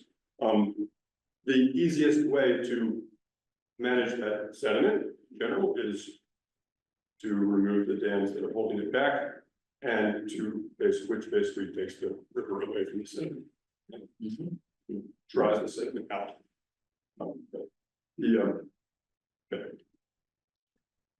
How often do you take data? Is this because it reads like you're measuring a certain point only a few times a year? Yeah, we measure June, July, and August. So this is summer data. So it's June, July, August. So one day in June, one day. Right.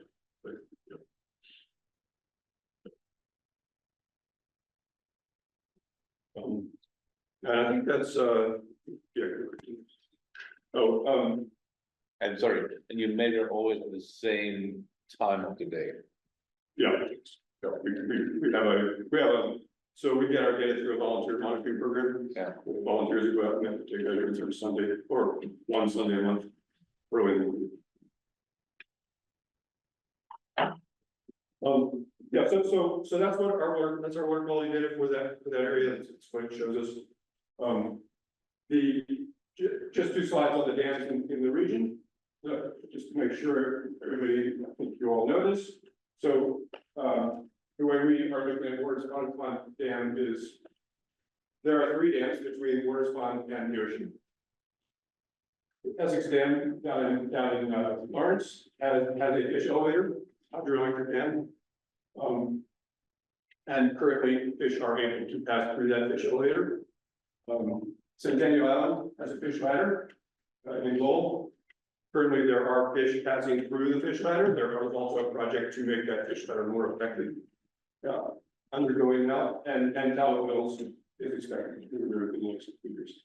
So with those 3 dams, once Tallow Mills is removed, then the fish have access to all this river area.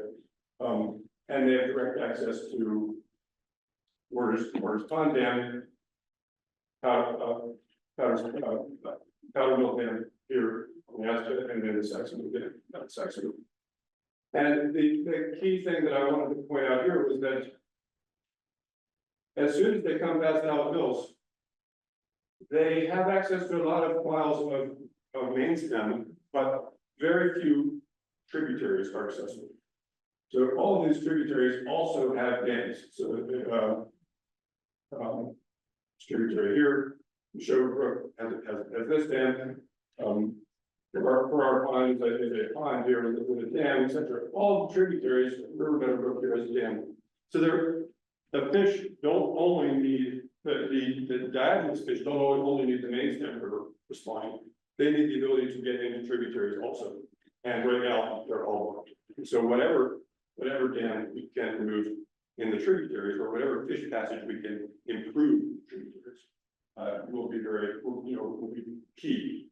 Upstream of Waters Pond, we have the Allen Dam here, and Erickson Dam on Fort Meadowbrook. River Street Dam on Fort Meadowbrook was just removed right there. And so Waters Pond Dam, getting the fish past Waters Pond Dam would give them another 5 miles of tributaries. You can go to the next slide. And would the fish ladder like at Centennial enable that? Possibly, if it's a good enough ladder. Fish ladders are notorious for not working very well.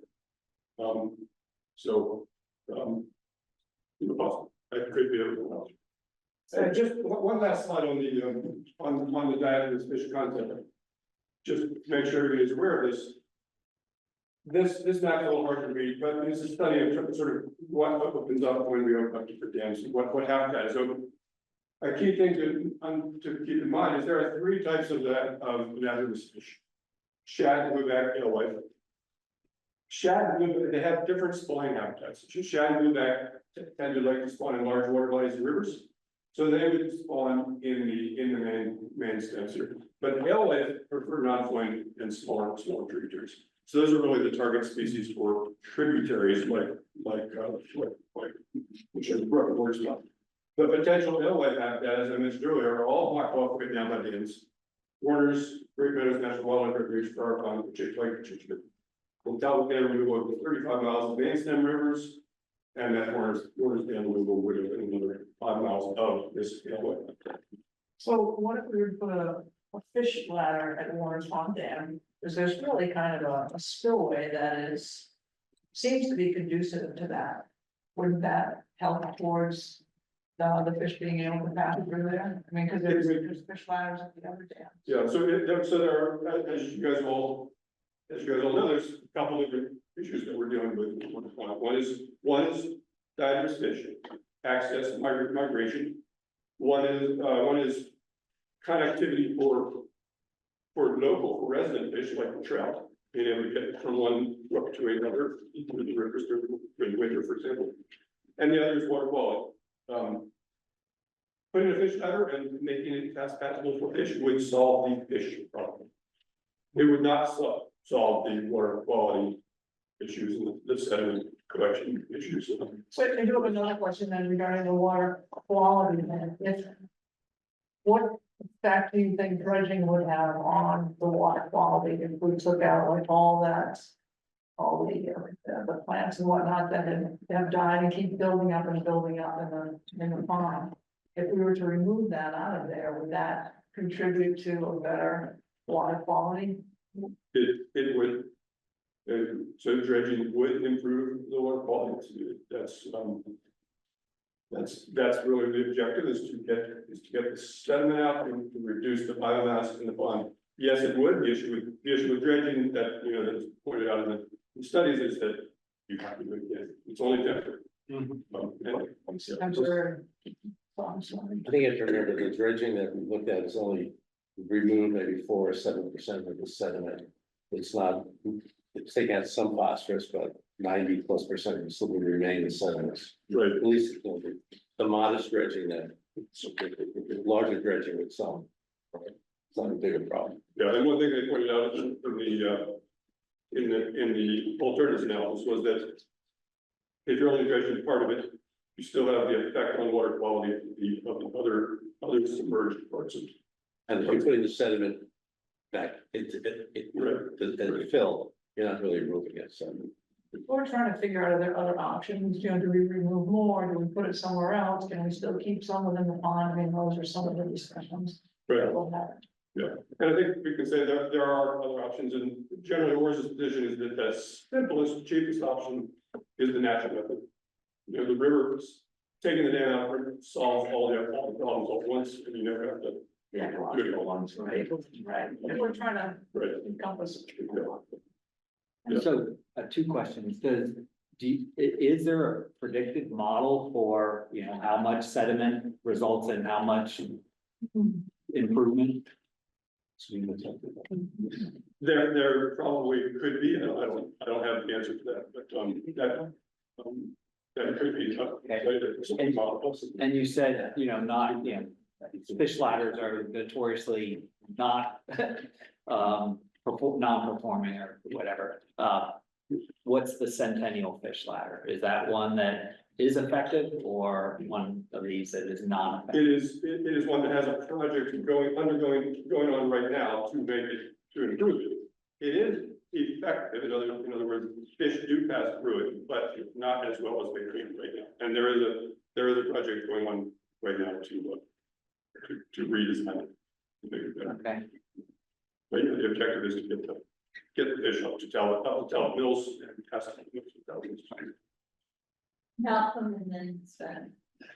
So, as far as I can see from this, when the Talbot Dam is removed, we will have shad and blueback herring spawning in the Concord and the Sudbury and the Assident. Yep, Up to the dam. yes, the Paddlewell Dam right there. Right. Yep. And if there were passage over the dam, or however, for the alewife, then Warner's Pond would be a spawning point for them. If the dam was removed, would there be any diadromous fish going up Neshoba Brook?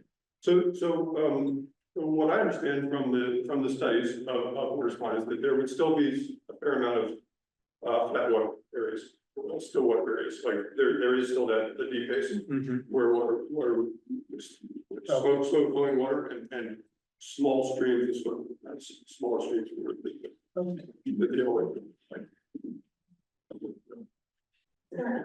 Yeah, on temperature part, so if there would be dredging, it means that it's more water than at the end in the pond because you took the sediment out. So it means the water stays longer in the pond. Would that increase the temperature because it stays there longer, the sun is shining on it and it heats up? Generally, the deeper the ponds, the colder the water, the better they're able to hold their temperature. Okay. So yeah. So it's not a function of flow. If all other things the same, it is a function of flow, so if pond size is the same, if the pond shape is the same and the flow changes, then it's a function of flow, but yes. But we have super high flow. We have right super now. high flow, that's my thing, Yeah. like, is right now, within the day, the water is exchanged. And now we dredge, But and you collect water that stays longer, so you're reducing the flow. you're reducing the residence, Yeah, or increasing the residence. increase, yeah. But yeah, so I don't know.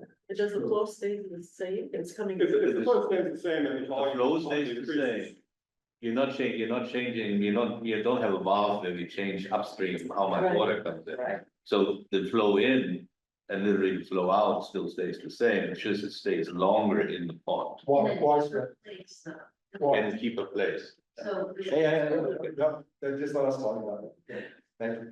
Because then, once I'm just thinking, I have no idea, once the volume fills up, the water's still flowing out the same rate.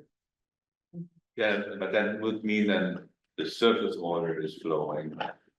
It's still, it flows out the same rate, you have the same amount of humidity that's going out, but It's at the same pace. Yeah. but the residents decide how long it takes to replace Someone, all the water in the shore.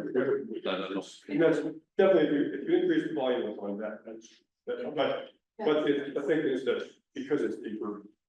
It would be able to. retain- But how deep, because so far, if you look at the dredging scenarios, we are not digging deep. That's true. No, So so then- Yeah, that's deep dive. Just to clarify, say it again, are you referring to if you dredge that there, are you thinking of moving on? Yeah. I think it's more volume where the sun has still penetration through, because we are not dredging below the sun penetration level. And that, for my naive thinking is that water has longer exposure to the sun. It should take up more temperature. That was my thinking, but. I'm not a- But here's how I see it is, we haven't actually decided on what level of dredging we would do. Yeah, but that would Under- be important. It would be important, I'm just saying, it's like, plenty of, I've seen man-made lakes, so you can dredge, you know. 100 million. Right, I think that's important, because if you remove 4% or 7% of the sediments, the impact on volumes is trivial. If you remove 50% of the sediment, I think that's something. And my understanding of the report is we're removing enough to stop the sun from hitting the lower part so that the plants no longer can grow, the invasives. That's what my understanding was of the depths that they recommended was, let's go to a depth where the invasives will no longer grow in those areas, the dredged areas. Right. So the sun's not hitting all the way through. But it's right now only in a very small area. Yeah, And we still, yeah, so. yeah, we could do. In the current. Any more questions for Ben? So many. Are there any more questions that Ben can answer? No, it was, that's very good, very well. Thank you.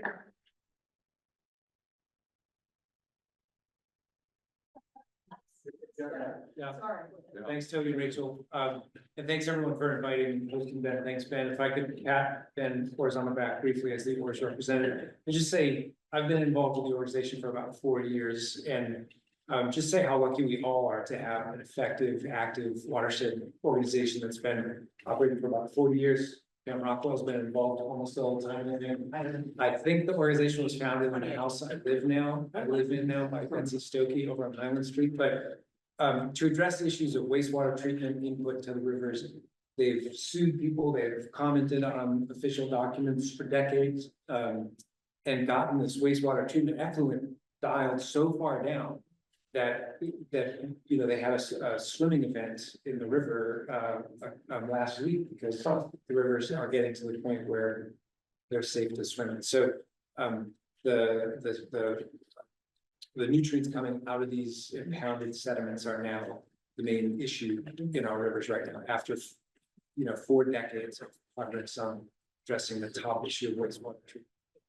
So, so thanks to them. I think so. There's a hand up, Keith, is that you? Keith, can you hear me? I think it's Diane. Yeah. Can I ask something?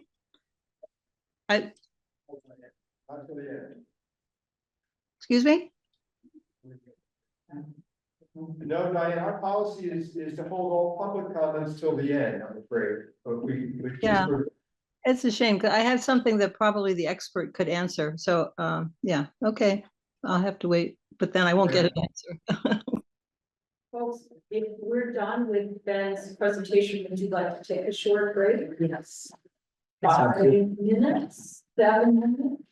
7, 5 minutes. 52. Very exact. Okay, so.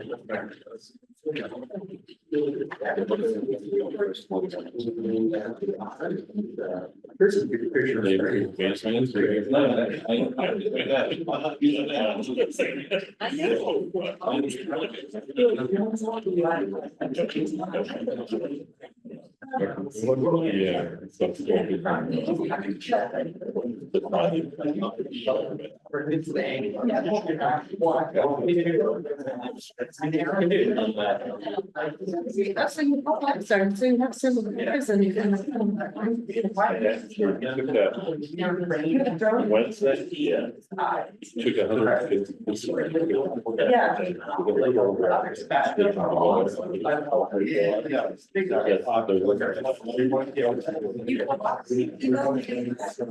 There's that one and there's the other.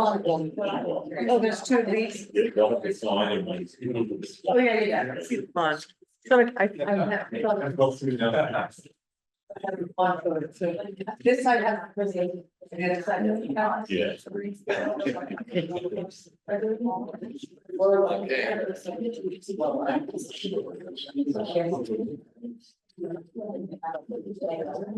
Here, I don't know. Not that. Yes. So.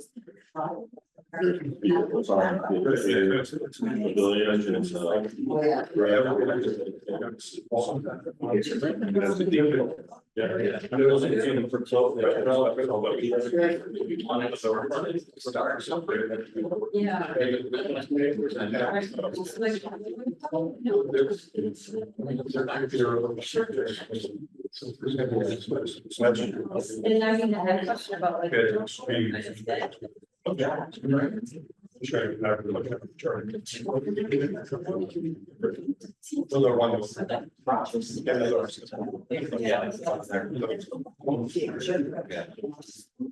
Because of the.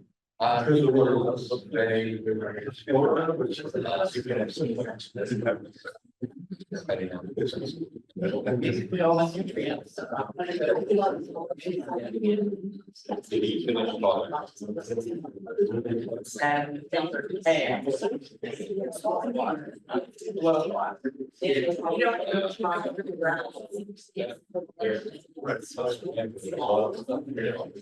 So, and then you're gonna see. Like.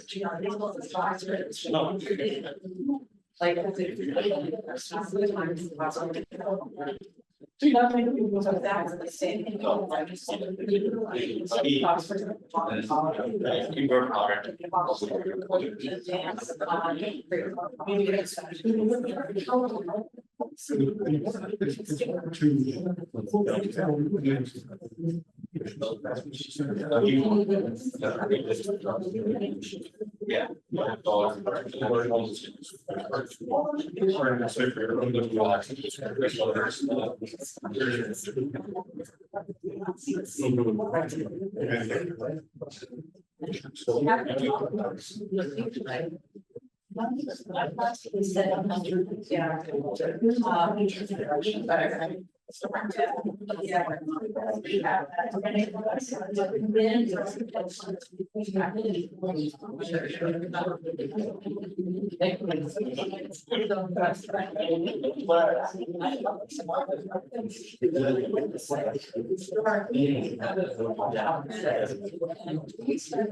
Some of those.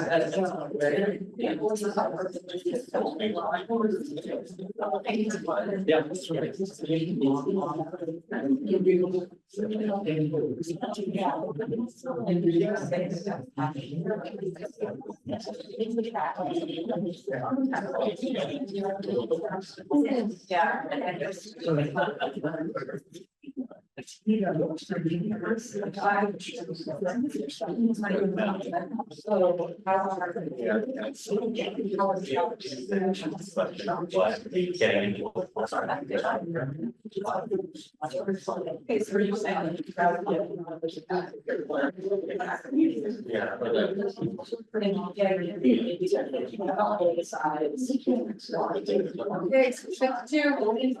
All right.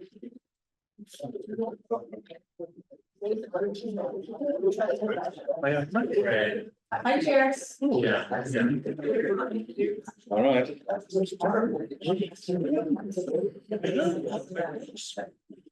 So check this drone. The tips. Pictures, but the other side has, what is it? The other side of the table. So I switched out. Everything gets started. You always want to look from the outside.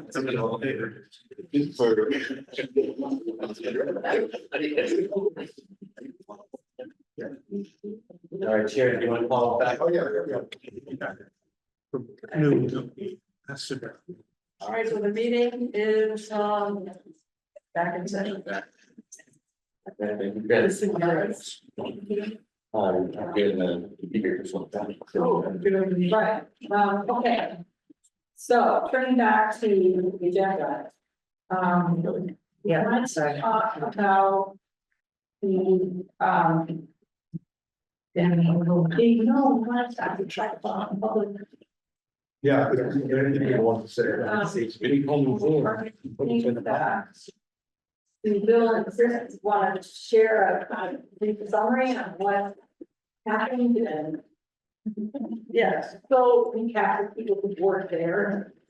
so actually it was, so I think that we, this is an opportunity by not.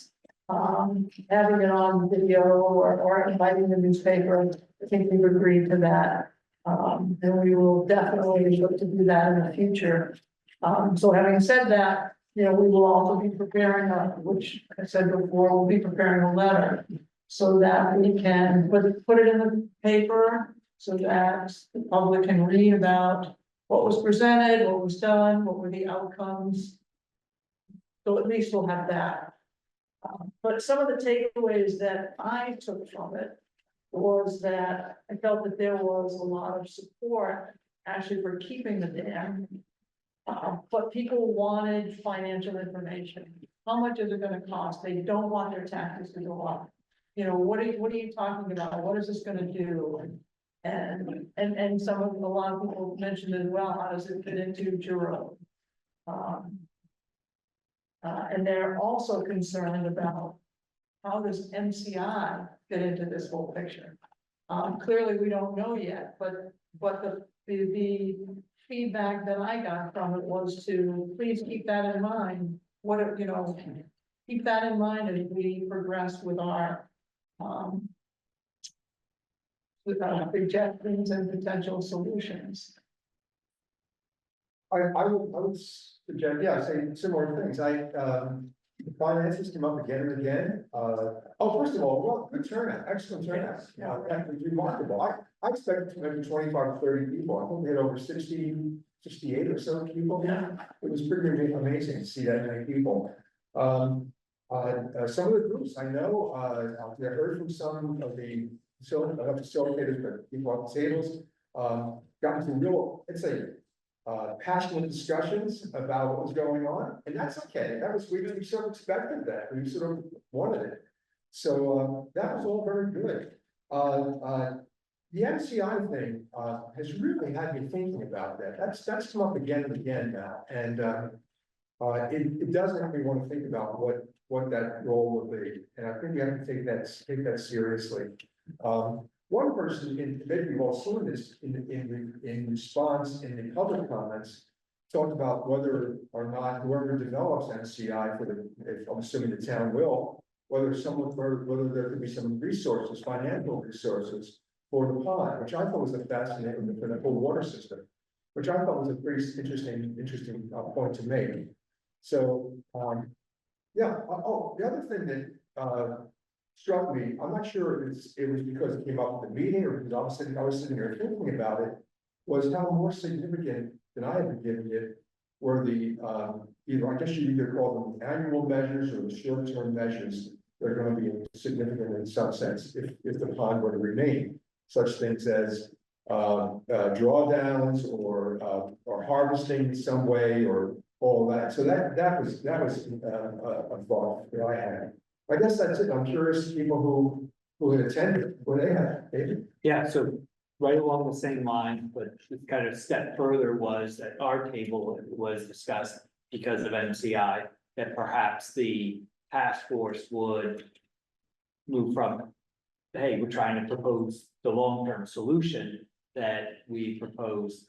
Wait until you've got a better view of MCI and focus the task force on, I think, that point about what would we recommend, like as proposals to potential developers of it, and what are things that we could do and experiment with, measures, could we try drawdown once, and just test some things to see what might work over time, so have some funds to test some things. While we wait to see how MCI settles in. And I just think, I think it's two different projects, Route 2 and MCI. Yes. And so we should not exclude the Route 2. Because Yeah, that's one of a separate project. That's true. Yes, sir. With the danger to get in hot water here. Never stopped me before. I found it a complete lost opportunity, to be honest. A lost opportunity. Because everyone has as a visual in their head is the current pond. And there was no kind of way to say, the first question was, what do you want? If you only know what you have in your head, then you're only getting reinforcement of what you know.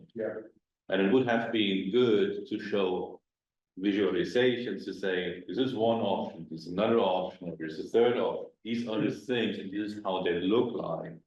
And if you think there is any water body, there will be a water body. If it's a pond, a river, there is any water body. What would you expect from that, and what's coming out would have been a different question. So the way it was formatted, I strongly believe it was just kind of, yes, there's only one visualization in the head of people, so you're getting kind of in one direction, and there were good thinkings about how to potentially save that one scenario. Yes. But thinking outside the box and having input from the public that goes broader than just one option. We had a missed opportunity.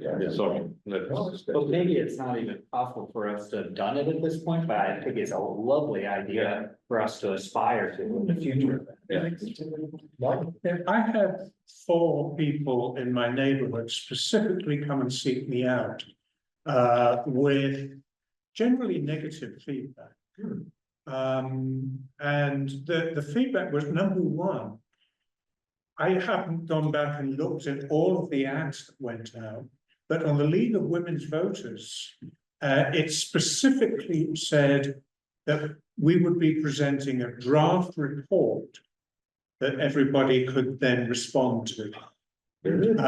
So all of those people came expecting to be getting into the nitty-gritty of that. I couldn't find that same thing on any other sites that on Facebook or the Friends site or something, but a lot of people are members of the League of Women Voters. So that was one. Secondly, was that there was basically no guidance. There was no information. And so what each one of these people expressed, I mean, they didn't all come together, they came out separately, was that what we got was a flow of emotion at the tables. I used to swim in that pond when I was young, and that's where we should be getting back to. We used to play hockey on that pond all winter. These are things that even if we do restore the pond, may not be happening because we may not be seeing ice on that pond for many more years. So they felt very upset about it. And then the other piece was that they tried to find our website to get some information, and one of them made it. It's very, very hard to find our website. It's multiple layers down on the town. I've just, finally, it's been an ongoing request. It is now under boards and committees. So it is there. Right. Which, So that I will help. apologize, it's taken Yeah. so long. I don't have a Okay. good reason for it. And that led to people saying, well, they didn't even know that a lot of the documents that we have already existed, that we had thought out evaluation criteria and whatever. And then the last piece was somebody wanted to provide written feedback, but they felt they couldn't do it in that tiny little box on the portal. And could we have a better feedback portal? I mean, say that's what people came to me with. I missed it, I'm sorry, but just a question, so we broke out into groups, was there a structure, to Sven's point, discussion, any specific options, or is it just kind of? It was open questions, they were, I forget what they were, there were 3 questions. They were, one was, what have we missed? Another one was, oh, there we go. And what does the public want to know? What should we be looking at and what are we missing? What are we missing? Yeah, after hearing our process. Right, Yeah. They leave a presentation and so our people can see what we want. I mean, I'm Jerry said where we're at, what we've done so far, and this is kind of where we're at, and. You know, what do we want from you? You know, what are your input? What are you looking for? I mean, this is in West Concord, what's important to you? As far as the women's pond and whatnot. So. I mean, go ahead. I was gonna say, I agree that there was like an overflowing of emotion as a response to this, but I actually think it was really good because I do think that. This is one thing I noticed in the 2023 analysis, it's kind of like, oh, people from West Concord might care. So I think it was probably good to kind of have, for us to all get a really good set. That said, I do think that, and this kind of leads to something I was saying earlier, in that kind of flow of motion, facts are not necessarily correct. You know, we were very stuck, my table got very stuck on, oh, buildings are obviously gonna go up there, and I know on the website we have something about like, here's the whole thing about like, it cannot happen. So I do think that. I think it's in some ways it's good, because it's good to kind of know where people are stuck, and like, we can maybe easily be like, hey, like. This is a concern that you all have, because you're feeling really passionately about this, like. So I think the depth of emotional connection is really good to see and understand. I'm also concerned about them, like, how do we correct some of this stuff? Because I was sitting there, I was like, I didn't want to insert myself and be like, hey guys, by the way, I didn't really feel like, I kind of felt like our purpose was really to sit that, right?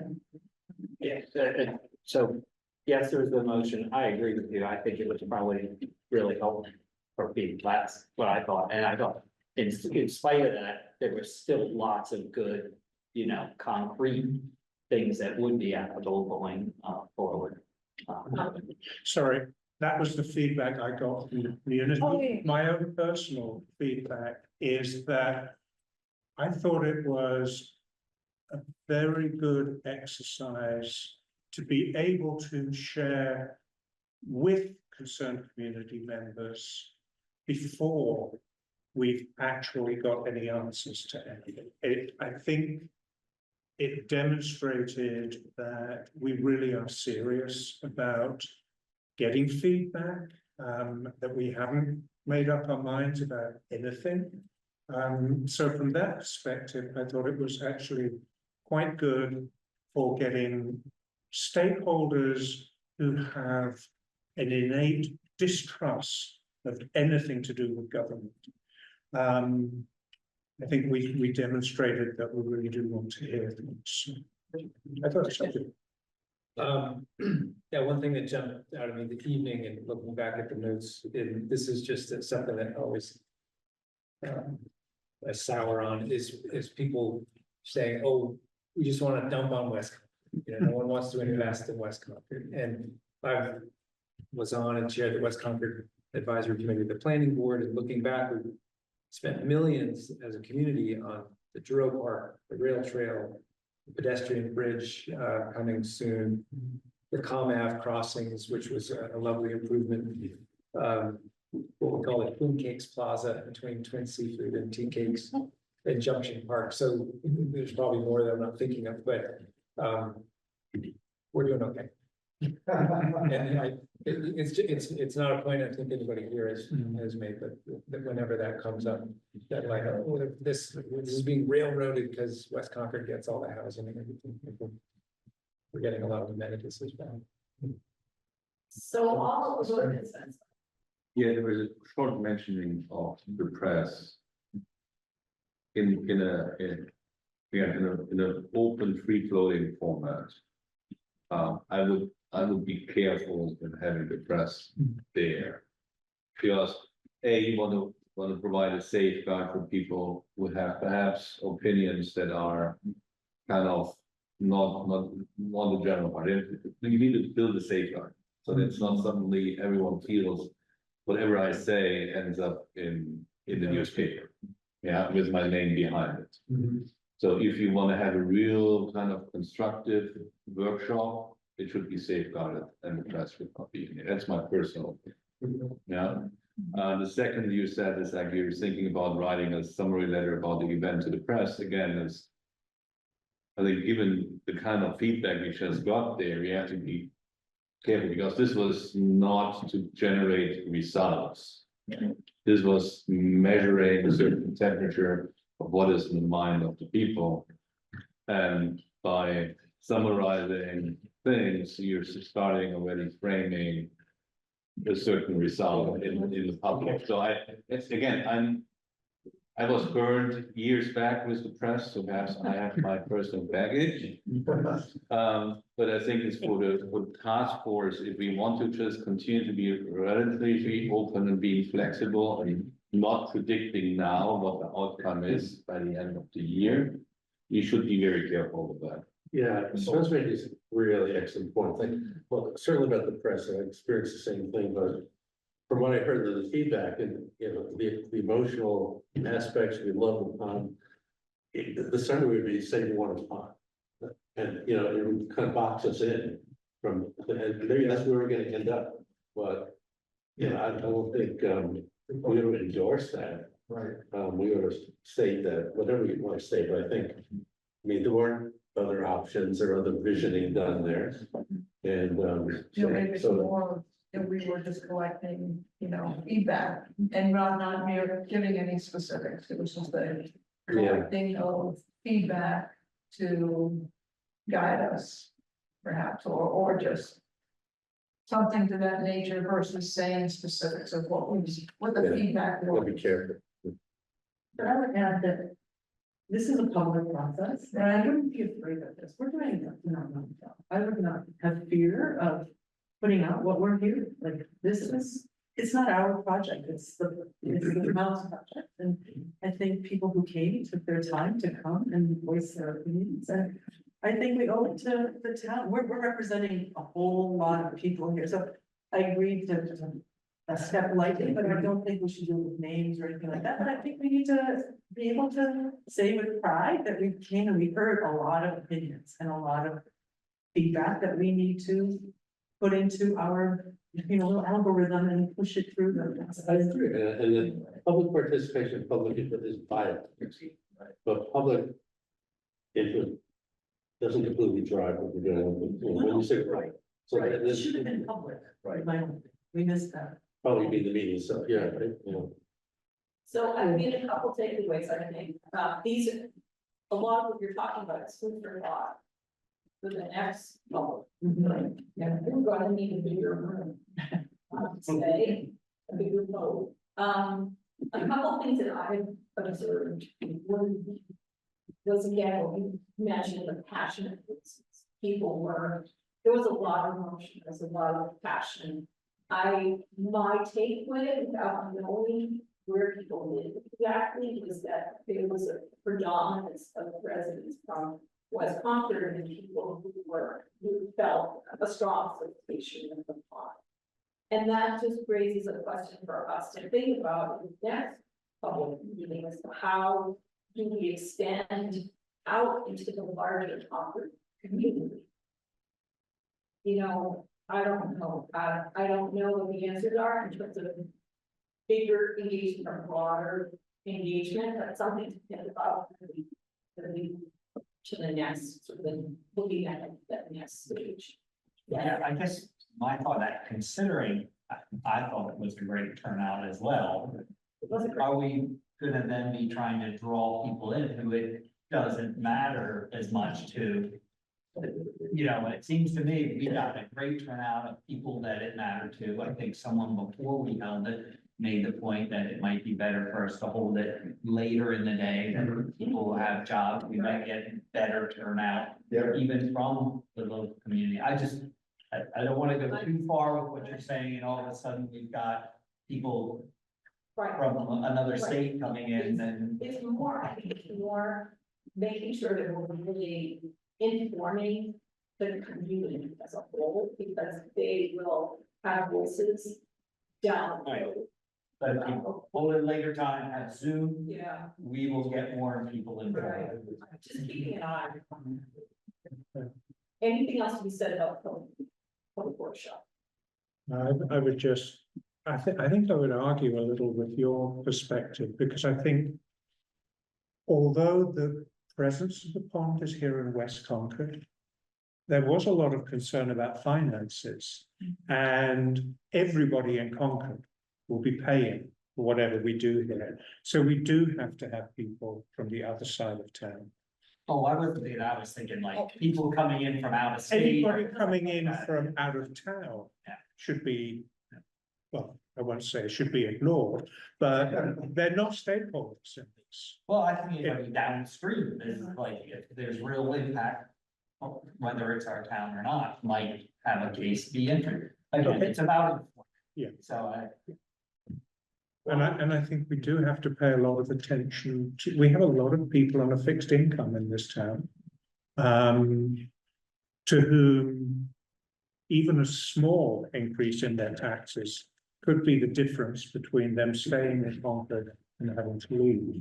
So I think the financial issue cannot be underestimated at all. Finances came up, finances. Yeah, I know it came in. All of the notes in case you have to start scanned and on them, and you can read them at leisure. Just to maybe quick reflection on this, and then I think maybe, unless there's more people want to say about the workshop, we can move, the next piece of it. You know, I think these kinds of public workshops can be, extremely helpful and in some ways less helpful, right? I think it doesn't give us a comprehensive understanding of what people in the town think. But it sounds like, help us understand, even more than we understood before, is that there's a strong constituency that's really active. There's a lot of people show up, right? And that is important to us because we're solving for the town as a whole, right? We're trying to reach consensus on something that is gonna hopefully bring together the town, right? And that's challenging because you can't really we can't split the difference here, right? So we have to think through, right? But it does show us like this is a constituency that we need to be really thoughtful and ensure that we are really keeping in mind the kind of solutions that we're generating. There's strong interest here, right? And they're showing up, they're activated, and that's the reality. It is this meeting. It sounds like brief stuff, but I just ran a public forum for another task force, and I think getting public participation input is really important, but building trust in the community for what we're doing with the task force, so we're open when we come out to they trust. It's not a surprise that we will leaving a stone unturned. We're really researching this, so the important part of that communication is building trust in the task force as well. Yeah. Right, and we acknowledge, on one hand, there is a contingent, of very strong feelings about safety for to use their word for it, but that shouldn't, it's important to acknowledge and recognize, but it doesn't drive the task force's decision.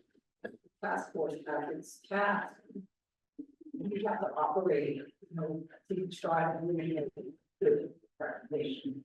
That's how I'm understanding the balance. I'd be curious about reactions to that. Oh. Go ahead. So I definitely heard the linkage between, the interest in the linkage with the MCI project, and I just thought it might be a good idea to mention at this point that the MCI Concord Advisory Board has been stood up and has started to meet. And we met earlier this week with Commissioner Backey of the DCAM, who will take over responsibility for the prison once Department of Corrections is done with it. And one of the things that's written into the legislation that's expected to pass is that they need to have a public outreach forum within about 45 days of that passage, which creates a roughly Labor Day-ish, sometime shortly after thereafter, timeframe for another forum with MCI, and I think that there's also an interest and a recognition over there in that board that this work is going on, and so I just wanted to put that out there as another opportunity for public engagement. If we had, I think the conversation about the fact set that we were talking about earlier today makes sense. If it was possible to generate a fact set, that's what that first forum for MCI is likely to be about as well. What is there? What's the site been doing? What's its history? How much shared understanding can we come up with, which creates the context? And I heard a lot of people looking for context and wanting to, put the planning in context. So I just hold that out as an opportunity for sort of the next level of public engagement. Thank you. Thanks, Mark. Yeah, you want to say something? Yeah, I was just pointing out. Okay, so the next thing we thought we might talk about, and I think this is an opportunity or suggestion, and I think it's up to you how much you want to dig into this, but I'll just say, we were reflecting on the last meeting and Joe's presentation, and just the energy in the room, the interest, and the feeling like actually there was a lot more for us to digest and talk about, with respect to what shared with us, how it landed with each of you, right, your reaction, what struck you, and we moved on and started, jumping on more words. Better word, right? So we wanted to just check in and maybe open some space, if there's an interest in folks kind of thinking back to Joe's presentation. I know it was 2 weeks ago, so it's not exactly fresh for you all. But were there reactions to that? Are there kind of things that really rose to the top for you, kind of aha moments or surprises or questions that came up that you want to share and kind of process with the group? And we can offer some time and space for that now. So the floor is open.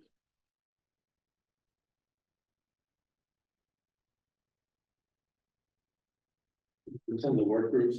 No, not doing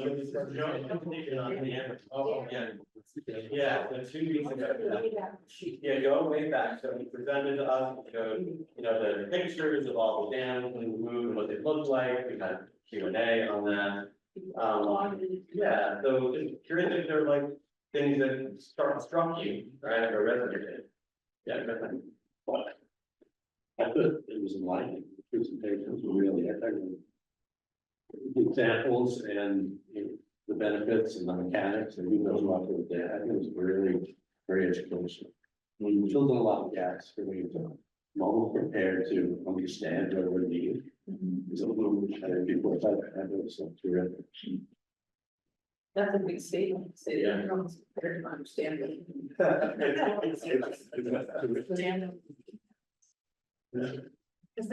I also appreciated how, corporate he was.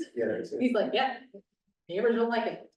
Then we move on. We're like, but also like the visual, he's like, we try to take pictures, throw them in the can, like it just like the forthrightness and honesty about the whole thing was like, it's excellent. Like, and I appreciated that it's like, yep, here's the negative thing that people are gonna think. I don't care. I kind of love that about the way he taught us.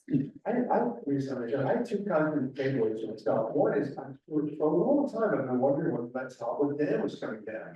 And that's the first time I heard somebody say, yep, it's coming down, and I'm in charge of it, it's coming down. That was pretty amazing to me. And the second thing he said, which I thought was right on target for us, and when people, someone said, oh, well, what kind of controversies do you have in their dam removal? He said, when it's in the village center, lots of controversy. And I thought, here we are, exactly, of course, right in front of the village. And there it is. That was pretty amazing. If your baby got less lonely, that's not. Well, it's up here. Yeah, for me, the amazing part was with some of the examples, how quickly they can take down the dam. And how quickly nature takes care of the sediments and then how things are recovering and rebuilding.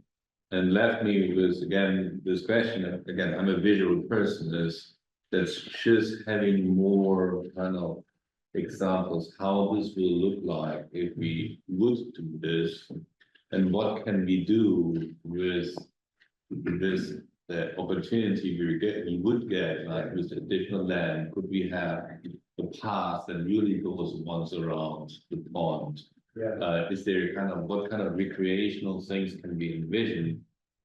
Given the technical aspects, for me, this was either technical aspects, which is less complex than I feared. Yeah. No. I was so impressed by his enthusiasm. He's a man who loves his job. Yes.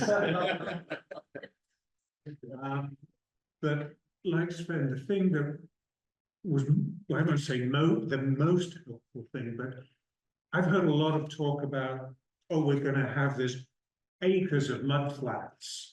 But it was very clear from the presentation and the local dams that have been taken down, that's not the case. That was really helpful to see at the time of dam removal, 1 year later and 3 to 5 years later.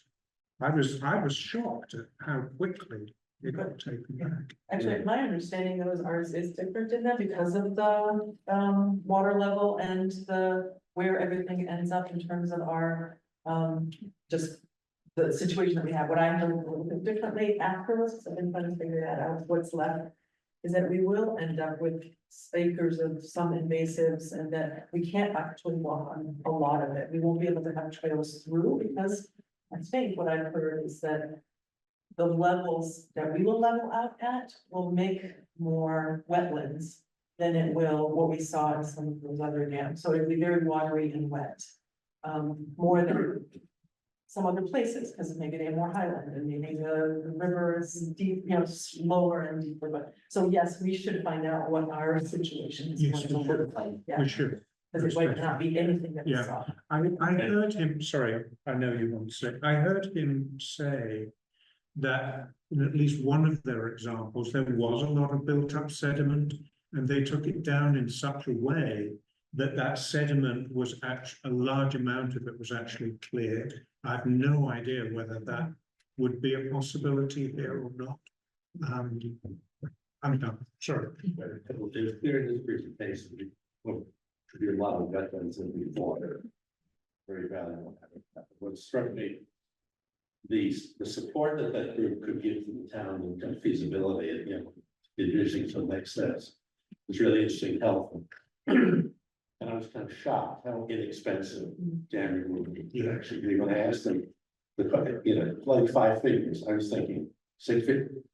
When he said major dam removal, I forgot what his number was. 1.2 million. What? 1.2 million. 1.2 million, major damage, we're not talking about that, so. The financial part was surprising and very helpful. Thanks, I love seeing the visuals, and seeing stuff I've seen in other settings before, but the pace at which the vegetation grows is it's a perfect setting for it. I love Joe's enthusiasm and what he was communicating about, essentially what is gained through his projects. Whereas as we heard in the public meeting, and it's a real concern for us, you know, what would be lost in the change. But it is communicating as enthusiasm for his work, to me, was communicating excitement about the habitat and public access and community benefits that are gained through them. Same thing to me is that, he also talked about how many dams there were. And he's so busy and they have so many dams they're taking down and they're focusing in on taking down the dams that are in dire straits first. You know, the ones that are in, you know, that are gonna be falling down, that are really old. And I did ask him the question, well, ours is 16 years old. He's like, well, I, you know, haven't had the occasion to take down too many dams that are that old. So that's just another part of it, and I think that we have to consider. I mean, financially, we spent quite a bit of money rebuilding the dam.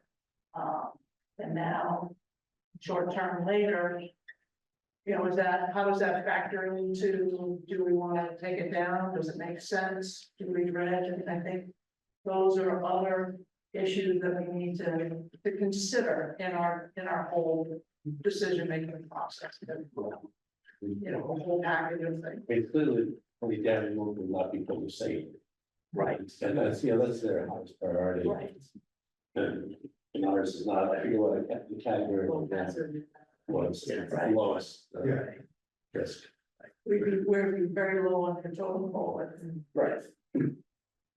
Yeah, and I think for me, the adding that, the 15-year-old, 16-year-old man with the MCI question, timing wise, what are we doing? Taking down a brand new dam, he's never done it before, he's an expert, he's done it all the time.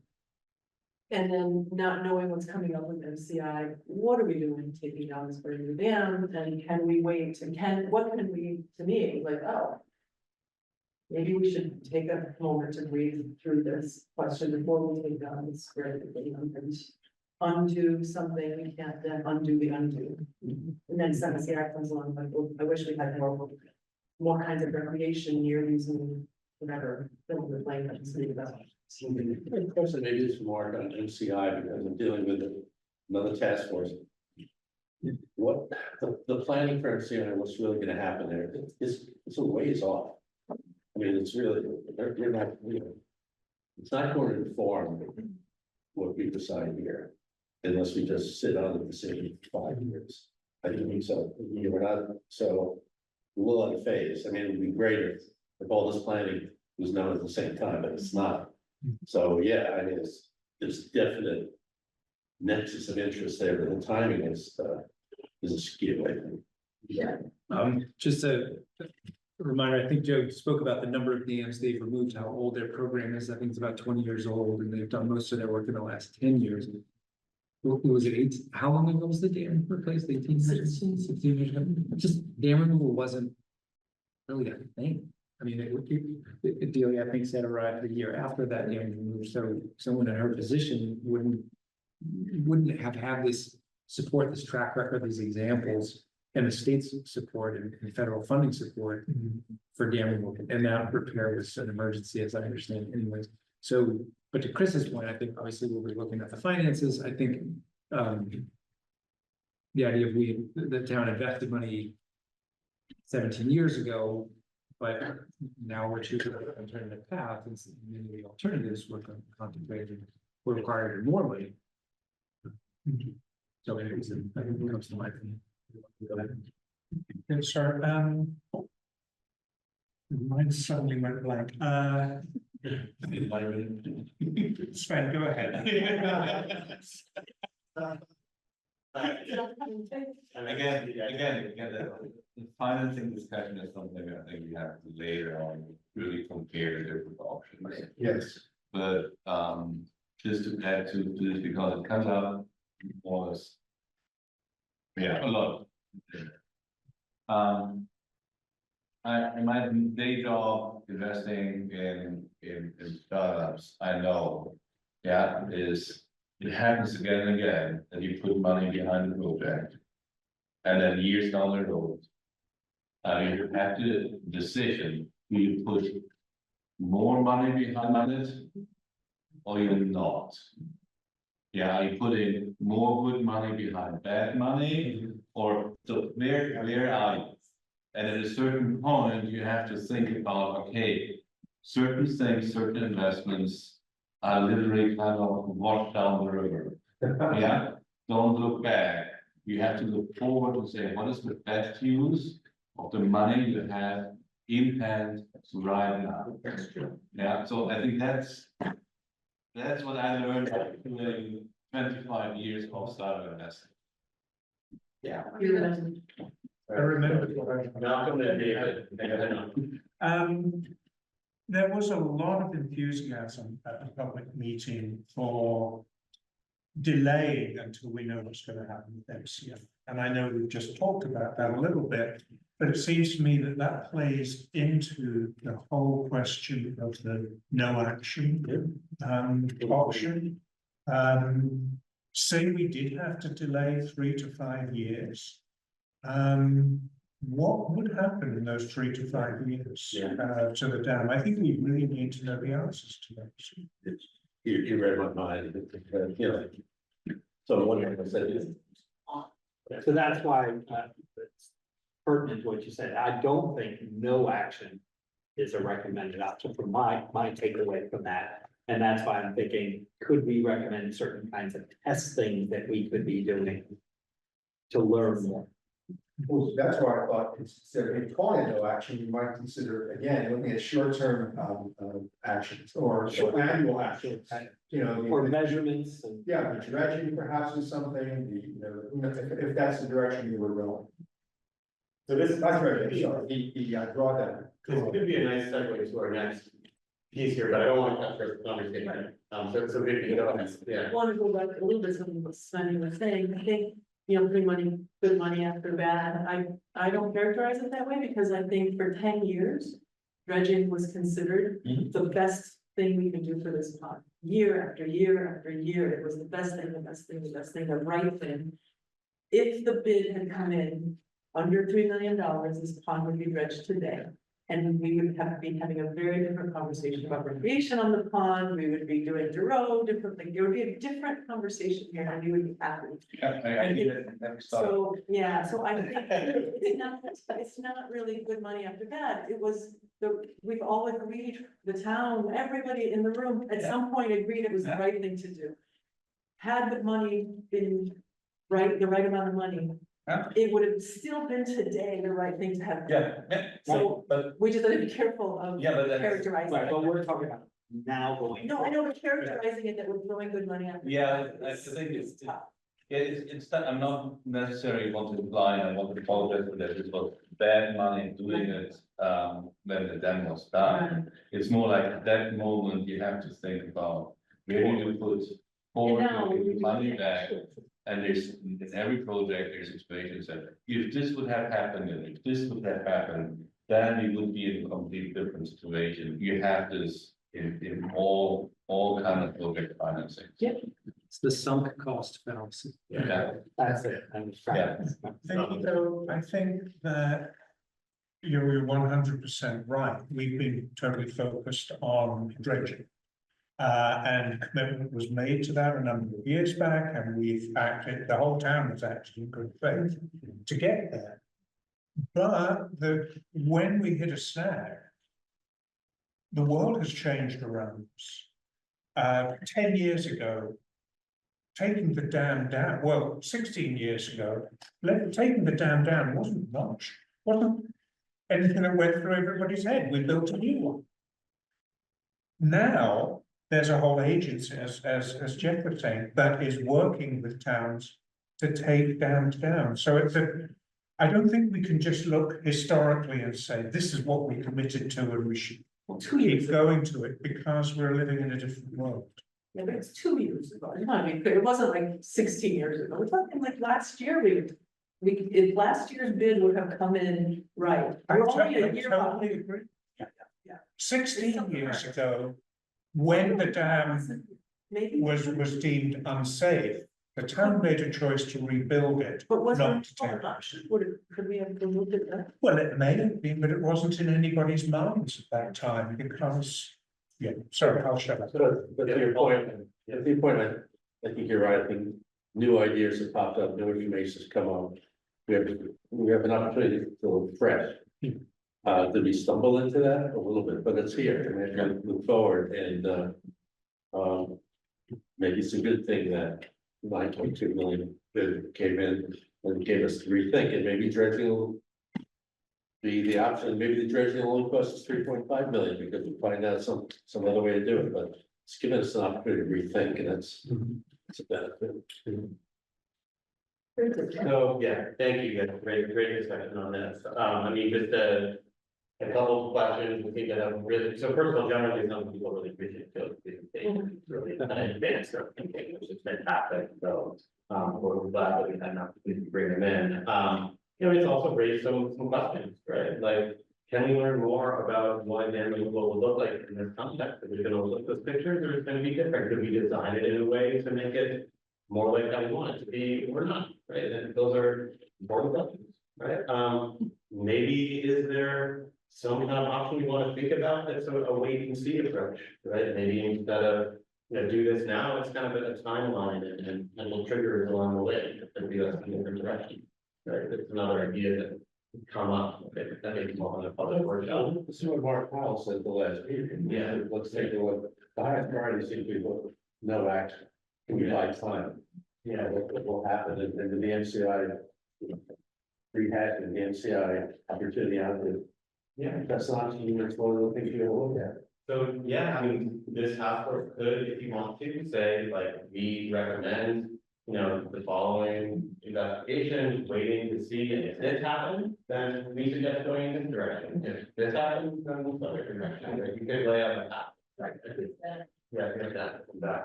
And we had this interesting conversation about some cost issue, right? And maybe a call to look forward, but I think cautioning on all sides, if you don't know what the answer is, so looking forward, right?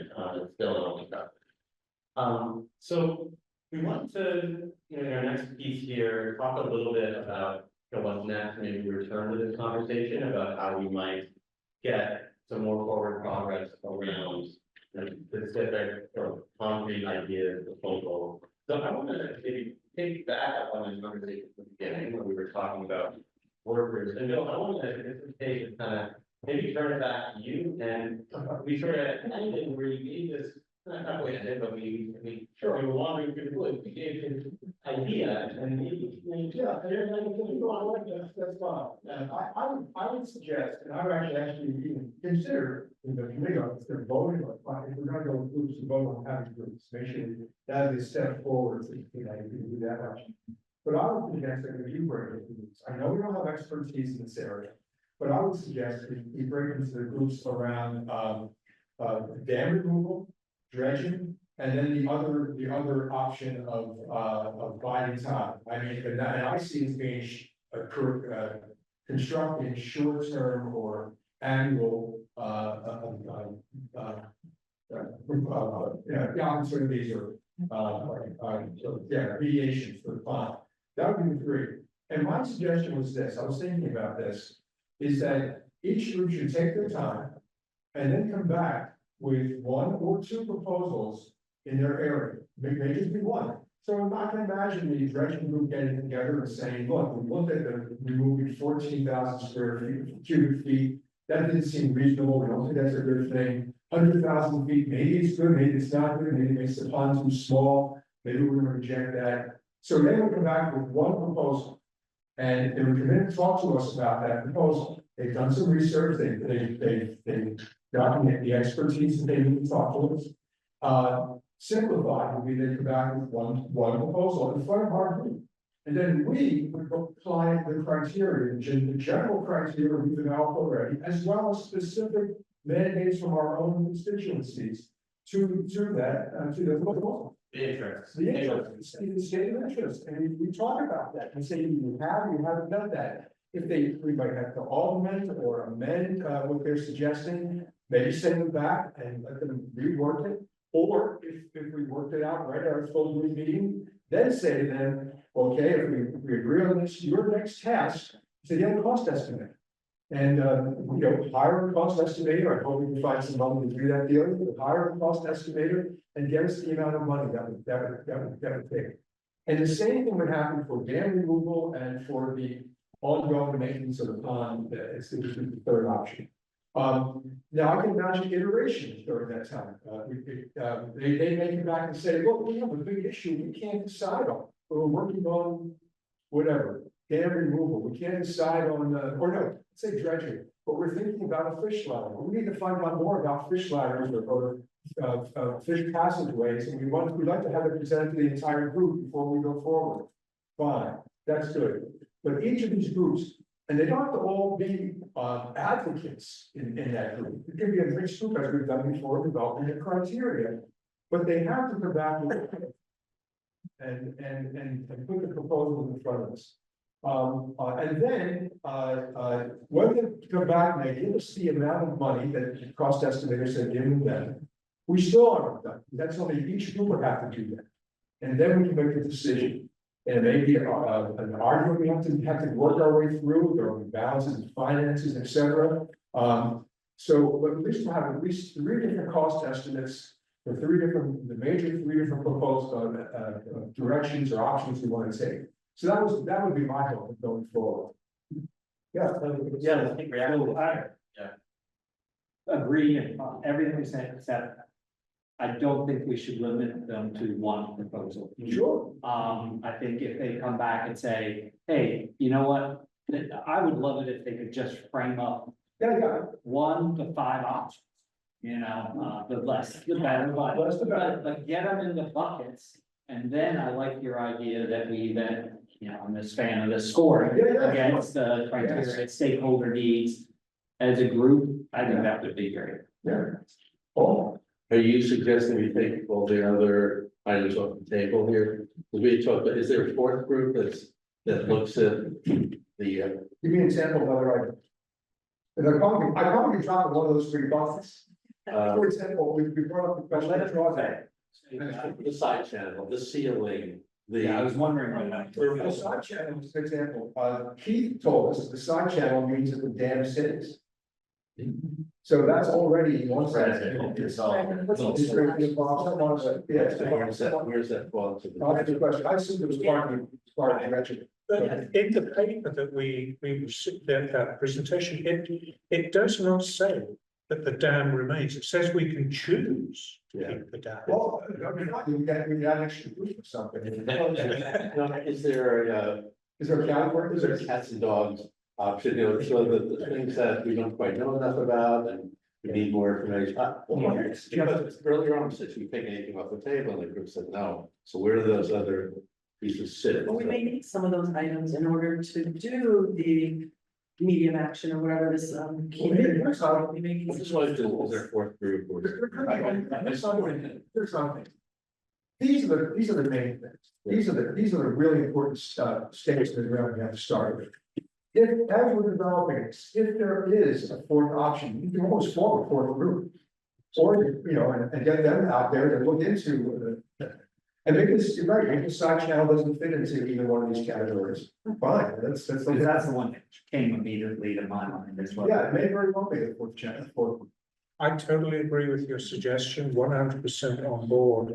But I do feel that we should have a fixed agenda item every meeting. Yes. For each of these groups to report back out. Makes perfect sense. Makes perfect sense. No progress. Yeah, progress report. Yeah, that's a great idea. Yeah. So, do we want to do a vote on this? I think Share? I would say, You guys agree? That makes sense to you guys? Are we gonna vote on 3 or 4? That's a good question. I don't know, so what, I'm the fourth one. I'm open to, I just don't have it, I'm categorized. Somebody needs to make a motion. All right. It's, when you think about like this for. You think about that as like, maybe that's something that you just send it to like an EA, which is definitely. Like, would you look for outside? Since the only fourth option we talked about, side channel, which is a fascinating. Let's get a sense from an expert about the side channel, maybe John and some other experts about the side channel at one of our full meetings before we form a group. Yeah. So I suggest we do 3 groups. My proposal is that we form 3 groups, 3 working groups, one on dam removal, one on dredging, and one on the annual options that are needed to ameliorate the program. I guess, so the side channel is very impactful. I mean, at least what we saw then would be very impactful to Scout Island. And if we're going to do that, that would be the one I'd feel responsible to participate. And don't want to get committed to. One of the others. So is it easier to just talk about the 3 groups and leave the 4th group to be determined, like? No, I was thinking. My question though is the side channel, does the side channel then not require any dredging or any immediate action? Doesn't it require some of these other things? Would it be part of, yeah, so to me, it's like, it should be one of the options under. I would think. Same point, the side channel is a hybrid. Yes, yeah. So it seems like we can bring a lot of information and then say, we could pick and choose from the cost list per Right. cubic yard from dredging and what's involved with the dam removal and then. So maybe one of the options, for example, the dredging group, we come back and say, one of our options is, That's where we place the soil. Yeah. Well, it's not dredging, but I'm opposed to including side channel at this point because dredging is viable, dam removal is viable, no action viable. I had a lot of questions about the side channel, whether it's even viable. Yeah. The assumptions that are in that are viable from an engineering or hydrological perspective. I'd like to get more information on that, so we could elevate that at some point. Yeah. But it's a good idea, but I don't want to spend the half hour on questions I have, it's premature. I get that. Can we have 2 options with the, I think it's worth, EA has a lot of the information I assume that we would want to know about, or that would be needed to figure out if it's viable. Could it be an option we can ask them to go out and do the whole referendum or John Colton?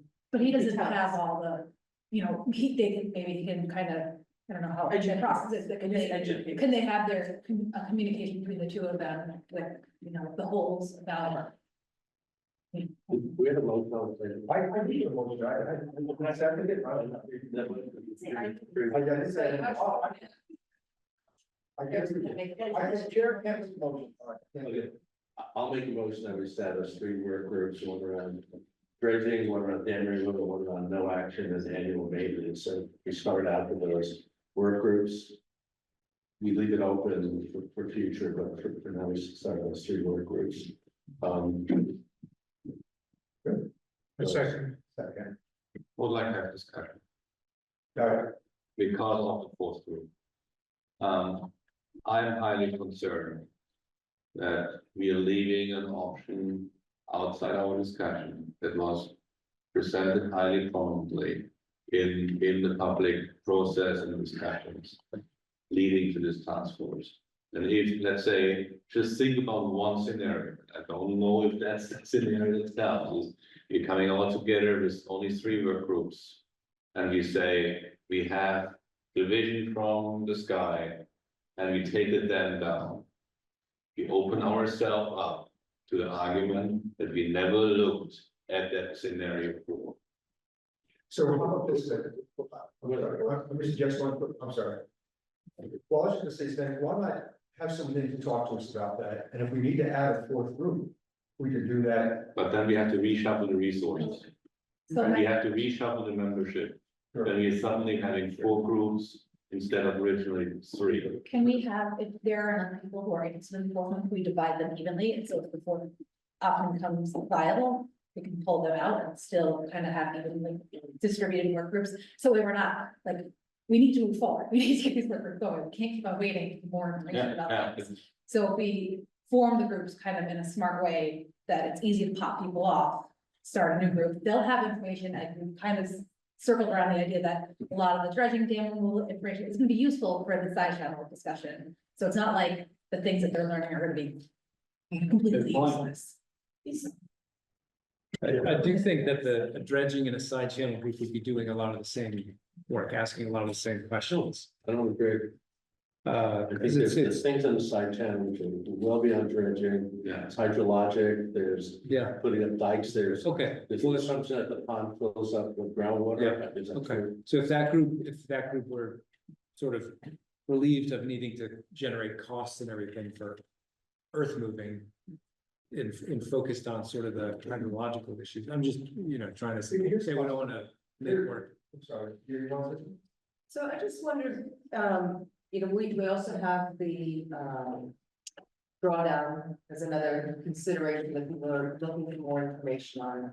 What about having, those two, the side channel and the drawdown, give those to EA to present, to compare like a feasibility, analysis of those, so that we can understand whether or not they're even feasible before, like, we know that dredging is feasible, we know the dam removal is feasible, but we don't know if these other two options are feasible. Why not get that information first and then decide if we need to create a fourth work group to study those? How long before they would be able to have that? I could find that out, but Would it be weeks or a month or, it would be a few weeks, I would imagine. what's our next meeting? So I guess in 2 weeks. Because I was thinking, July Yeah, it's July. 18th. is the concern on the work groups, just for clarification, the concern about the things that this insertion, is it that you're worried that there won't be enough people for 4 work groups? No, we start with 3, we Yeah. allocate 3. And then we get the 4th one, so we have to pull people out of the 3 to form But if the you, 4th one. if it turned out that there was fact generation, right, there's data generated from an out from VA or. That could be, from that John, could be good, could that just be fed back into here's another yeah, I think that, option for the Yeah. president to look at and just come, you know, late. I think as long as there's some structure. Where we say we are looking at these scenarios, and we haven't neglected them. Yeah. And we find a way to smooth the resource and the information into it, I think that would be important. I'm highly concerned that if you're not looking at these things. We will read a lot of letters in the Newport Bridge. Right, we don't fall, right, you don't fall off the radar, it's a way of gathering information and data and then feeding it back. Could you then amend the motion that's on under discussion right now? I should try to figure out how to. I think it's not gonna be we're gonna. No, you can. We're going to.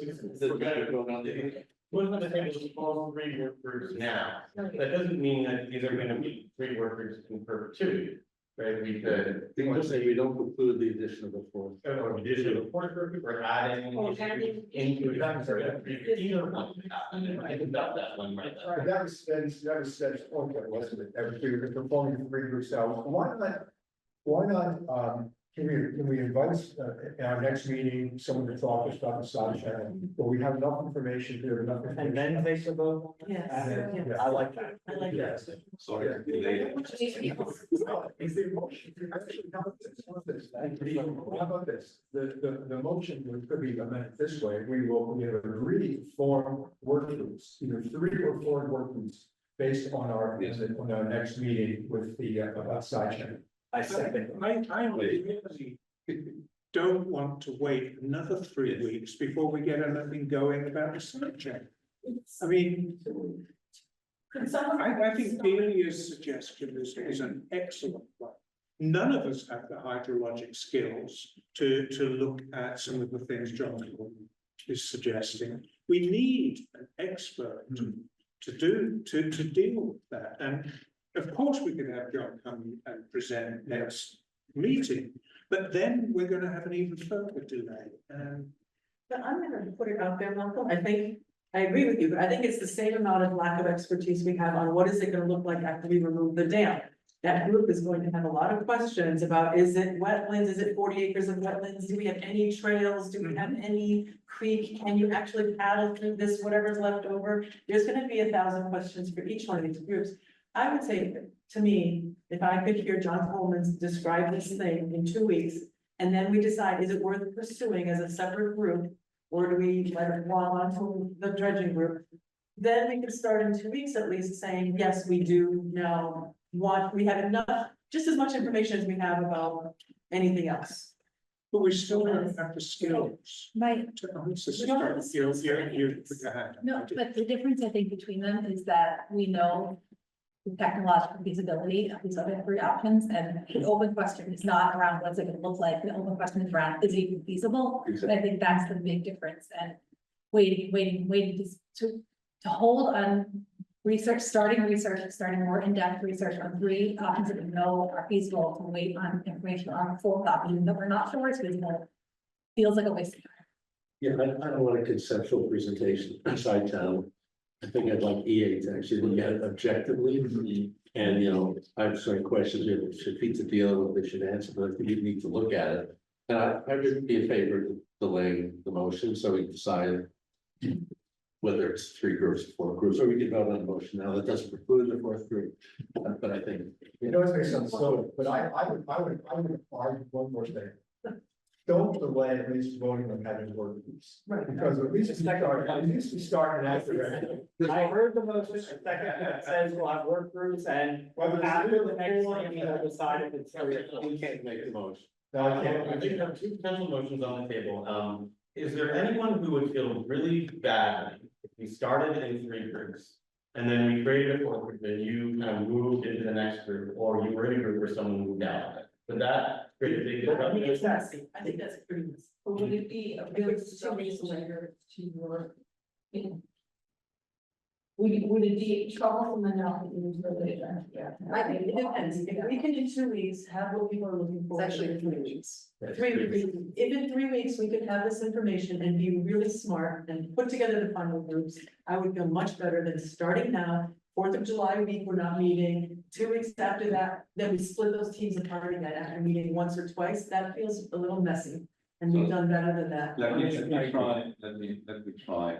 You started this, John, go ahead. No. Make a new motion. Yeah, so, no, new motion or amendment? What do you want? Your choice.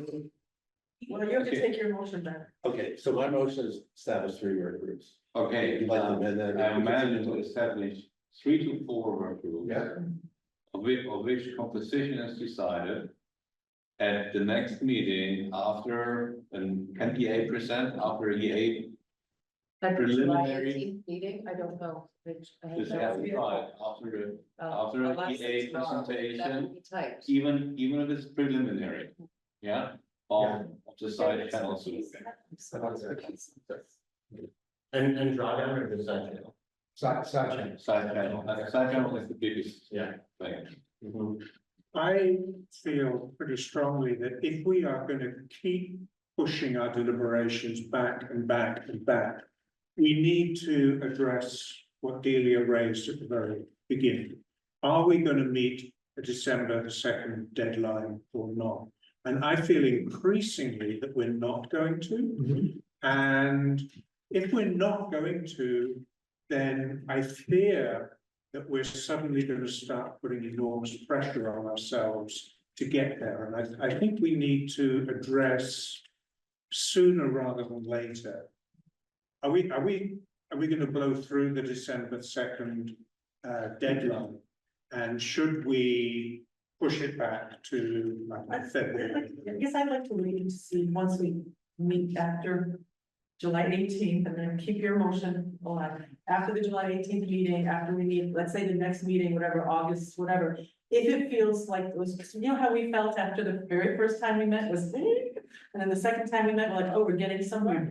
I feel like these work groups will probably know it's feeling like we're gonna make a recommendation in 2 months or 3 months, or there's no way this is gonna happen for 6 months. We will know better. Right now, we're predicting with no information. Absolutely. So real world experience in this, come running a task force, we started with the deadline. Initially, the task force said, no way we're gonna meet that deadline. Yeah. But as we got more information, we found, to your point, we found that we could, we don't know what's gonna happen. Yeah. So I, Give it 2 I would months. defer the tension on that, a little bit, because we may be able to meet it, maybe not. In our last meeting, the working group kind of work plan document laid out some potential work groups, potential members, and then potential presentation schedule, which was like Very. rapid. Yeah. So I also want to just begin to think as a group, I don't think we could take 3 months to develop work plan report outs. And not to say like, hey, we have to get together once and make some decisions, but we're gonna have to do homework and move quickly and, you know, not give up on that deadline. Yeah. I was thinking it would be at least a month and a half, 6 weeks or more, maybe more, maybe 2 months, before you, and that's me, I'm okay. Could we return, can you Yes. restate your motion? Because, okay, yes. The motion is to delay until you heard. No, it's to make the work groups, make the work groups 3 or 4 after we hear from EA about. What if EA doesn't, isn't able to provide you with that information? Well, what I'd like to know is we don't need the actual final option. What we need from them is an expert who's done side channels before, which I can imagine, nobody's done one before, not in Massachusetts, not in Massachusetts. I think EA can tell us whether it's Is it feasible or possible? not. That's what I'm. I don't think they can Smell test, we need to smell Is test. it? But why can't we get somebody who's done it from out of state? We've got Zoom We have set up. different, we have This is different very specific. regulations. This is We have specific. different regulations. So I mean, I think there are 2 questions on feasibility. One is using the dredge material, whether an engineer would stamp that, or, you know, if it would have to be, you know, some much more structurally sound material. That's one question. And then the second is whether or not you could permit this under the Wetlands Protection Act and, you know, state and federal regulations as well. And that's very different.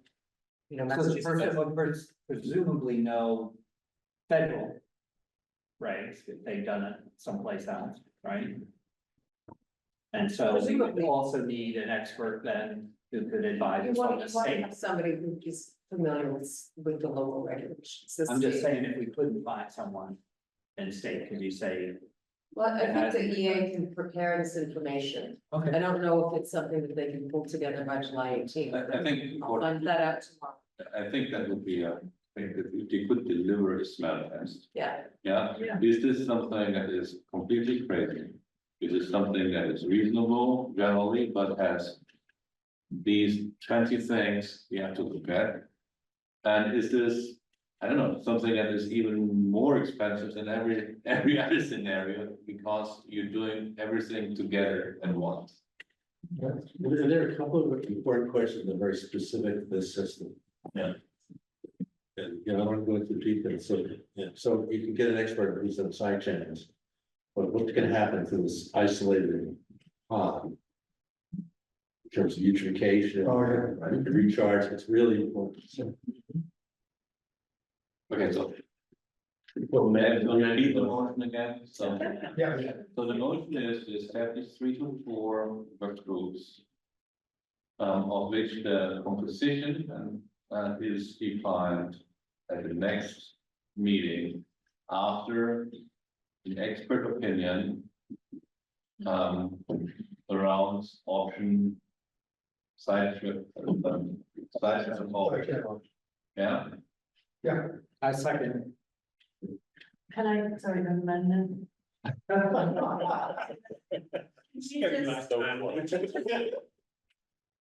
Ask them, because I think they already have the answer, if the drawdown is feasible. It's all they can do, they've already done the studies for it, Yeah. there's been a question about feasibility of the drawdown. So feasible to do what, for what? To actually What? pull Right. that thing up and draw the level and.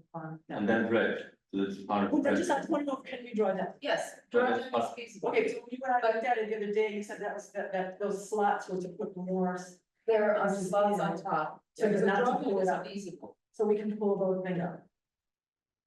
Yeah. Drawdown is feasible, that's the bottom. Okay, so there's- So then I'm That's a good. question. That wasn't- So then I'm good. Clarify, what is that you're looking to accomplish with a drawdown? I got confused during our walk because there was that question. I think I generated that stuff. But isn't drawdowns gonna be part of that third group? I'm good, I'm good. So why go slowly?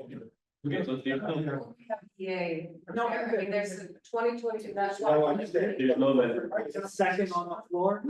That's it. That's what. Hey, sorry. I realize, only because of the way that we phrase this, Okay, what happens, I mean, this is what Rachel is asking, I think. What happens if we do not get a presentation at the next meeting? Are we waiting for the next meeting or are we waiting for the presentation? Because it could be, we're waiting. then, 6 then we weeks. have, then I think then we say. Should they. Of which the composition. Is defined no later than the next meeting. And if we can't decide on something, then we have to start at least with 3. Okay. Yeah. That point of clarification. No, is your motion specify what the 3 groups are? You just mentioned 3 groups, is it dredging, no No, because we action? don't know if there's a fourth group yet. So it's three or four. He's allowed for the 4th group. If You want to specify the 3. it's needed, I don't mind either way. What? Bill articulated 3. Yeah, but it was the motion. He named the 3 groups. Okay. So I'm going to amend the motion to include the names of the 3 groups. Okay, The then, 4th group is to be determined. yeah, Yeah. okay, fine. Good, got it. Take a vote. So, I guess, okay, so it's time, so there's a motion, it's been seconded, all those in favor? No, you gotta do roll call. Yeah, okay, but online, it's online. Mark? Aye. No. That's it. That's it. That's it. All right. So we'll start on that. Jack? Aye. Malcolm? Aye. Aye. Other aye? All vote aye. Aye. That's right. So it's, yeah. Yeah. Oof. Well, now, go ahead.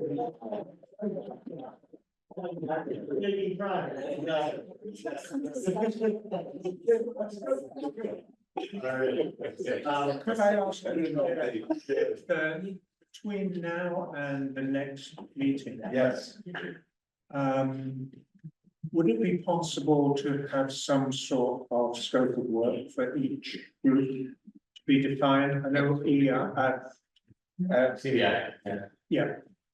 did something for the last one, but we kind of rejected it all. But so I wonder if it would be possible for us to have something to respond to at the next meeting. Yeah. Although I think each group is gonna come up with that, because I don't know that we can predict what the group's gonna want to come up with as an option. I think We developed sort of some, we heard them very clearly from the last meeting about your thinking on the work. Criteria, chart. And Toby did some work, and, we both did some work on just boiling it down to a simpler, more open set of guidelines that you can fill in and do whatever you want, think that. And what that. Yeah, maybe some. It's in our notes. It's,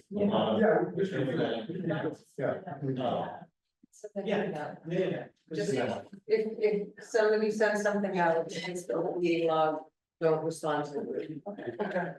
Time for public comments. Are you gonna be asking? Well, a few other things we probably should be stuck on frequently, right? Yeah. Yeah, I mean, so one of them is just the upcoming meeting schedule, so July 18th is our next meeting. Then we're sort of slowing the cadence a little bit, that's in 3 weeks, and then the next one is August 13th, so.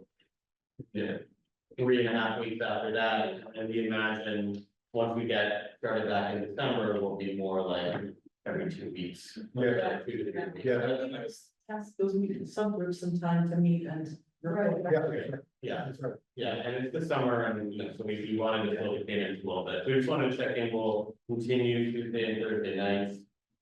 We imagine, you know, we might wanna keep, I think tonight is long, right? Maybe not this extensive, but 2 hours felt like it wasn't really working for us, so we're inclined to keep more towards 3 hours. But obviously, that depends on somebody's definition. So we want to check in on that, then really, right, with the group, that sounds okay, with both, the general approach.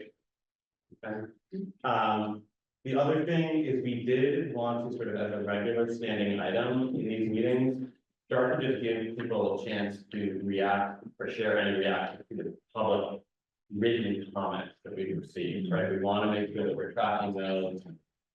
So there were some that came in, we want to talk about those, we can. We can also continue that conversation in the next meeting. We did spend a good amount of time digesting the public workshop today. But we just want to note that we think it's important that we are taking time to deliberate comments. The other thing I'll just name is we also heard feedback from Malcolm, you naming that someone had trouble with the online portal. We've also heard other feedback in the portal around that, so I think we need to either. First of all, people can always email the planning team, we will send that back out, it's not necessarily gonna be immediate, we try not to kind of send a million emails to you, right, we kind of package them, but we can continue to do that, we want that to be known to people, but maybe we need to look at the portal as well, I'm gonna be the little, So I, yeah, please. so actually, we cannot treat comments from people in the room and written comments differently. If we are not discussing comments from people in the room, we cannot discuss written comments. If you're discussing written comments, we have to also discuss the comments. That's a very good That's a point. very good point. Yeah. Alright, yeah. So we never discussed it. To inform our. Where. We're So discussing. maybe, right, It informs us, you're taking it in, you're reading it and you're listening, And you might read it as, oh, you know, this is. but you're not. The moment you start saying you received this email and it says this and you're discussing this now, then we should give people the respect that make verbal comments to the same. so, yeah. I don't know if this is a main problem, but I actually have a really hard time reading this. The cells are unlocked, I can't scroll up and down in the cell. So I'm only getting partial comments that I'm reading sometimes, so I don't know if this is just a me. So I talked to the person who created the form just today, and I'm asking you to mail that will Great. put it out into like a Word document, so that I don't know if I can do it yet. Okay. But I'll give you. Okay. All right. So we don't want to have a written comment that you're going to use. We may come back with more suggestions, right, but it's a point well taken. We certainly encourage you to talk and read the comments. And you can all raise issues that were brought up in the comments, like early reference to the person or the comment. Okay, so with that, I think we're good to talk about next steps and move forward to public comments, so. Not many next steps here, where we have our next meeting, we mentioned July 18th, Keith Road. We will send out, feedback form in the day, and, at the end of this, to give you a chance to share some feedback to us. We have a, approach on the group, so we're gonna reach out to EA, to check in with them, come back to all with some reactions from them on the side channel idea, and definitely meeting workers at the next week. Anything else on new things for the next steps? No. Yeah. Sorry, can I just ask if anyone feels alternating the meeting locations is critical to inclusivity or convenience for town staff, et cetera, which is important. I think this is a much better space. Yeah. I agree. Just one point I will note, I think it tends to be harder for people online to hear here because of the room, like some of the feedback you've heard, but I would agree with you, yeah, so. Yes. Yeah, we've heard that from people, and it's because of the owl, so. Because of the room size, that's one reason we have 2 owls. Great, they get the house today, we can check in on that. Why don't you ask people who are online right now, is Mark still here? Yeah. Mark? Is it better?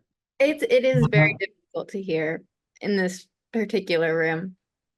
I would agree with that. It's easier in the room than online. And I'm also concerned about the recording, how well it records. Yeah, I can't hear very well at all. Yeah, I think it's proximity to, how close you are to the owl makes a pretty big difference. And I know people get excited and want to make a lot of comments, but when more than one person is talking, it gets very difficult.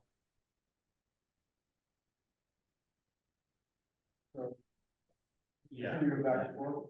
Sorry, could I, I don't think I've got the schedule down properly. So next meeting is the 18th. When's the meeting following? August 13th. It is the 13th. Yeah. Okay, so it's like 4 weeks. not- Yeah. So what do you want to do about the meeting space?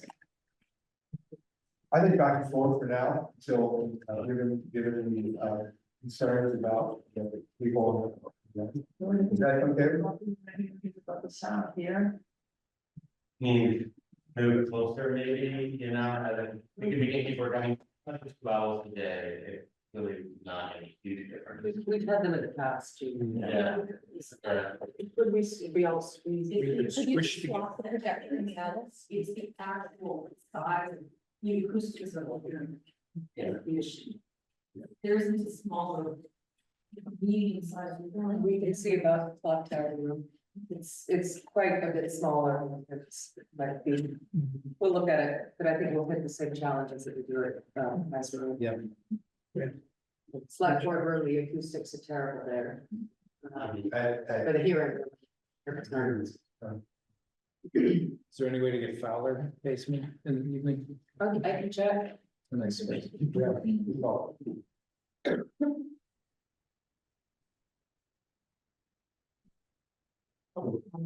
So I guess if that's all, then it's time for us to open up the public comments.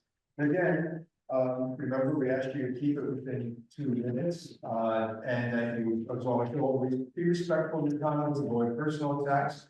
And again, keep it within 2 minutes if you can. And with that, we open it up. Anyone here in the floor?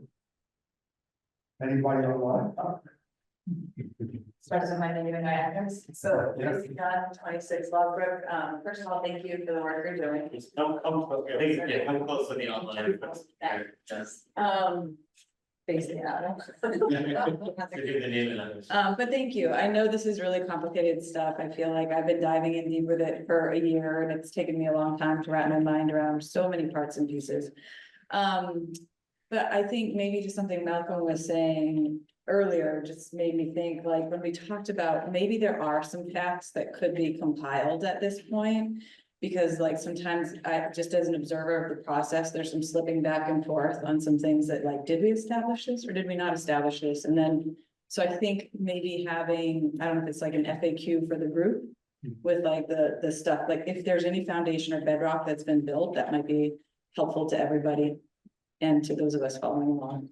So, yeah. Thank you. Anyone online? So Tracy was really easy to hear based on where she was standing.